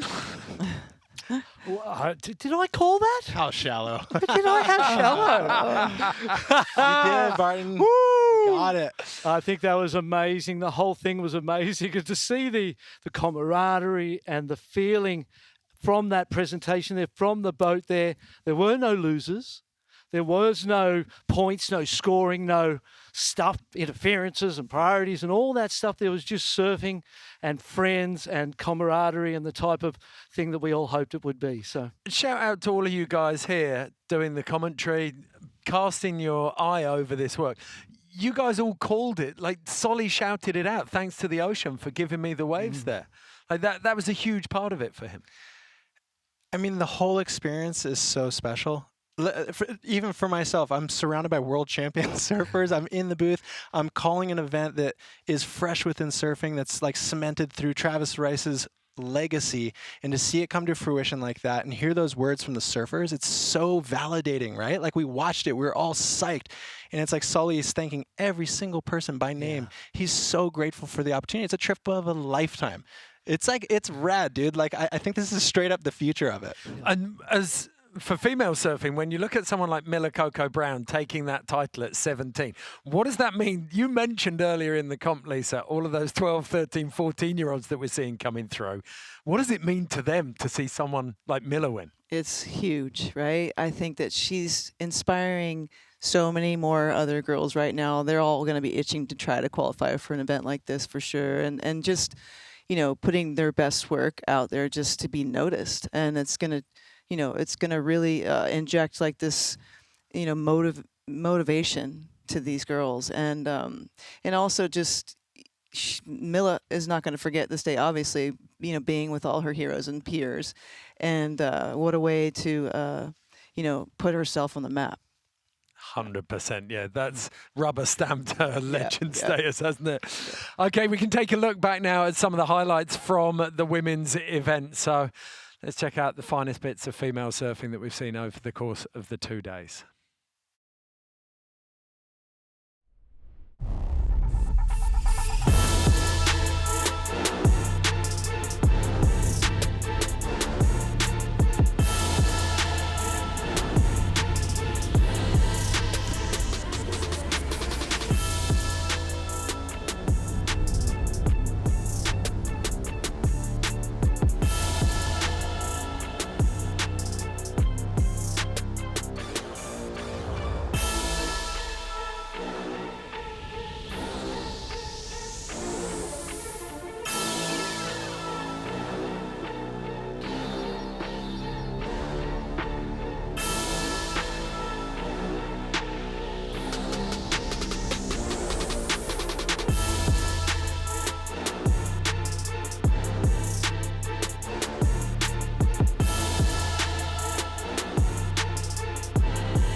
Well, we talked about it a little bit, but that's nearly a video part in 2 days of comp surfing. Yeah, not many waves ridden really in the entirety of the event for her, and it shows how great she is because so many of them were highlights. I almost feel cheated that we only saw her in that first round and then the finals. I'd love to have seen her in that second session. Well, you will get to see her more, I'll give you that. We've got a feeling about that Yeah, one. we've got a feeling about that. Yeah, that's definitely not the last we've heard of Miller Coco Brown. Okay, we've talked about him quite a bit already, but we can take a look at Solly Bailey's highlights as well. Let's go and see all of the best bits of Solly Bailey from his 3 rounds of surfing.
I'd kind of forgotten just how brutal that slam was that he took on the first session. Stitches, opening day, paid his dues and got repaid. Yeah, that's what I was going to say. Definitely had to wipe out of the event too, right? I mean, you've had some heavy hold downs, Lisa. Like, how hard is it to come back from that? Yeah, it shakes you. And it's impressive to see how many slams everyone's taken at this break and then basically didn't stop them from continuing on the mission.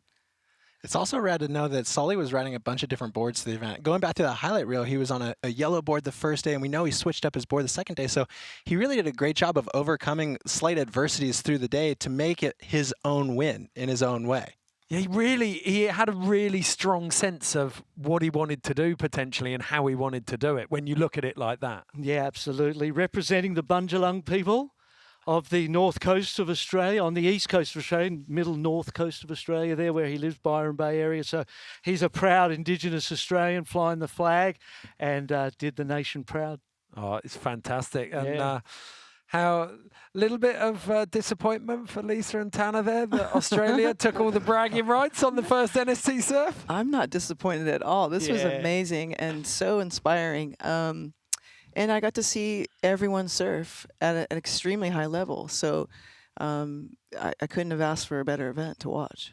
I know, it's funny. I almost feel pigeonholed that I had to have picks. You know what I mean? Like, that entire roster was psycho. Like, you guys did such a great job of picking a diverse crew that has diverse approaches to the wave and then setting them at a place like Micronesia that's going to challenge them, you know? So it was going to be a win no matter who took it away. Of course, I have that hometown sense. It's like, hey, Kira and Eithan. But when it was a wash at the end of the day, I was like, I couldn't be happier. It was almost, in a way, the level of surfing was up here, and it was almost who the ocean decided on at the end of the day. Well, it's those decisions you make of what to take, where to sit, all of every, you know, that chess game of you against the nature and the lineup.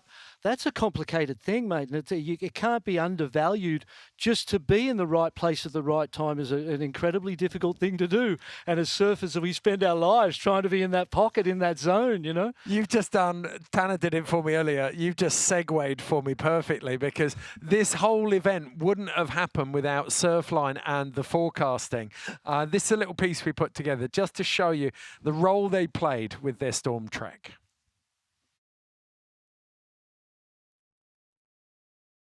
From the mountains to the oceans, the same storm systems are shaping our rides, whether it's snow or surf.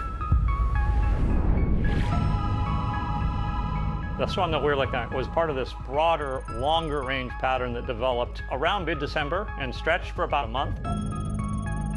We saw a complex low system set up. From complex to Elvis Powell, like one big parent low with a bunch of little baby lows that kind of rotate around it, and that stretched pretty much all the way across the North Pacific. That set off a ton of surf, and Japan got a bunch of snow. The specific storm that we were looking at started to take shape in the north of Japan around January 3rd before it dipped and tracked down towards Hawaii. And then as the storm strengthened, it moved down towards Micronesia. And one of the interesting things is it really got nice backing high pressure. And people don't necessarily think about high pressure when they think about good swells developing. A lot of times they just consider the strength of the storm. But the high and low interaction can be really important. A stronger high next to a stronger low means stronger wind. And that's when you see fetch size expand. Here we had the storm that was relatively strong with a nice wide fetch to it. As that storm dipped off Japan and down towards Micronesia, eventually towards Hawaii, it made basically a U-turn and then shot back up into the Gulf of Alaska. It set up mountain snow up in the Pacific Northwest, British Columbia, and Southeast Alaska. When you start to think about these storms across the globe, whether you're riding frozen water or riding the ocean, we are all connected in this sense. There's this old saying like, if it snows in Japan, 4 or 5 days later, it's get a pipeline. And the lovely part of that as well, there's all those storms are linked in the northern hemisphere. The whole time that was going on, there were lovely highs in the southern hemisphere, which allowed natural selection bike to take place. If you're new to the natural selection universe, then this year is the first year of the 4-sport expansion. So you've got all of the traditional snowboard stuff going on, which means that in just over exactly a week's time, February the 27th, we'll open up with all of the natural selection duels, 6 of them from as far afield as the Journeyman Lodge to Andermatt in Switzerland, and then we've got one going down in Japan that you saw Surfline mentioning there. Those duels are head-to-head, and that will qualify people for the main snowboarding event. But last weekend in New Zealand, we had the first ever natural selection bike event. And I was down there, and it's safe to say that the caliber of riding was just as high as everything we've seen from the surf here. Here's a little sneaky peek.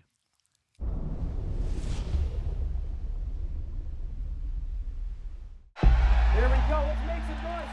Now that is a run. So much creativity out of proving grounds. Oh, this is so cool. This is not real. The slopestyle freeride part of the sport is so shapeable. The idea is to use the mountain, not build on top of the mountain. Potential natural hits everywhere. I haven't been this excited for a course in a long time. It brings it back to the creative side of mountain biking. The sport needs it. Never seen anything that looks like that. This defines freeriding.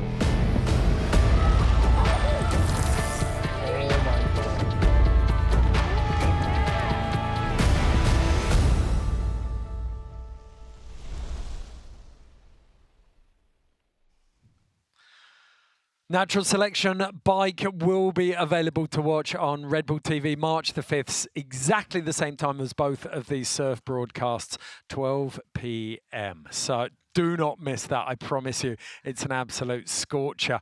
And then straight after that, we go into 7 days of live window ready for the snowboarding. Barton, I know you're a passionate snowboarder. Are you looking forward to this one? I really am. I've been watching Natural Selection for years since it started, and I love what they've done in snow. To see it now happening in surf was incredible. To see that bike, I scared the hell out of me, actually. I thought, just keep me away from that stuff. Yeah, as brutal as this wave has been, the bike course is just the same. If there's a course of confidence in mountain biking to match a wave of consequence in Micronesia, that is it for sure. But third year in Revelstoke for the snowboarding, and this is what it's going to look like.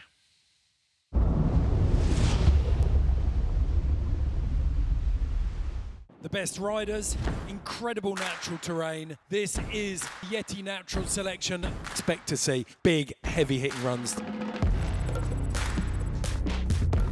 It's one of the most anticipated duels because of the riders who are involved.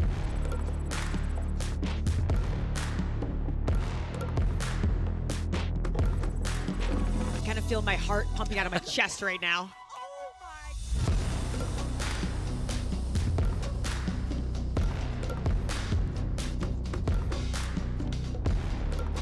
Copy. 3, 2, 1. Going up.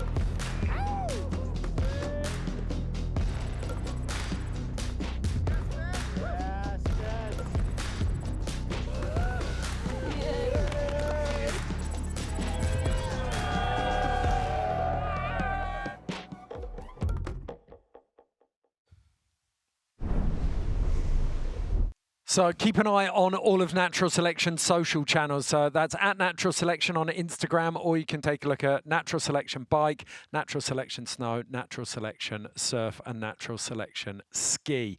But if you keep an eye on those channels, then you will know exactly when Natural Selection Snowboard is going down. The window is March the 10th to March the 17th. The final event of this 4-sport expansion, though, is Natural Selection Ski, going down on Thursday the 17th. 8 men, 4 women in Alaska. This one promises to be epic.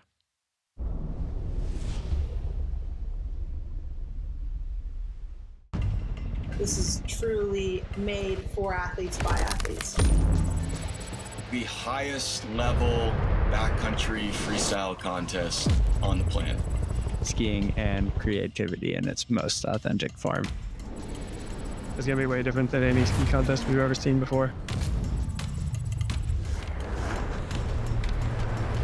Feels like a dream come true for me, honestly.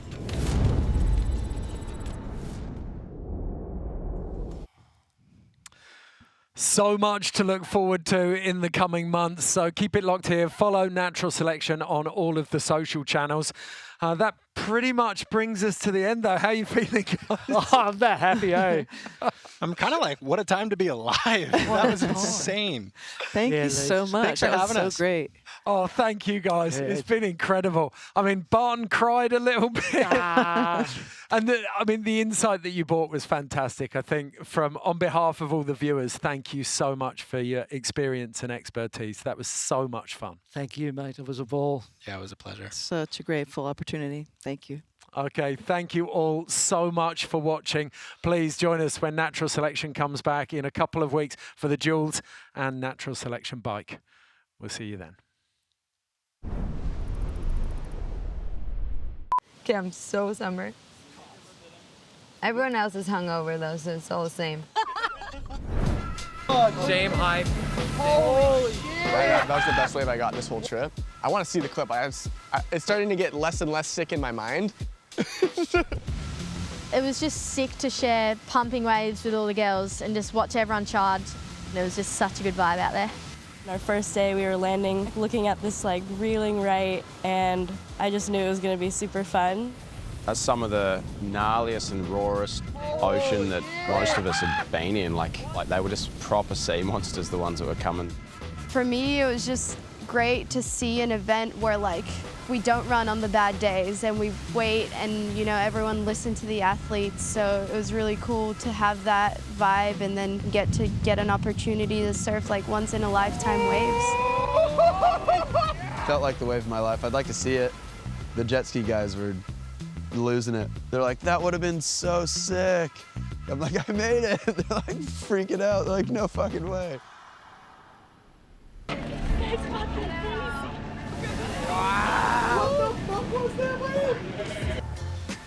I'm used to numbers. I'm used to very specific words for a criteria. But Brad just kept going, and I agree, you're no good surfing.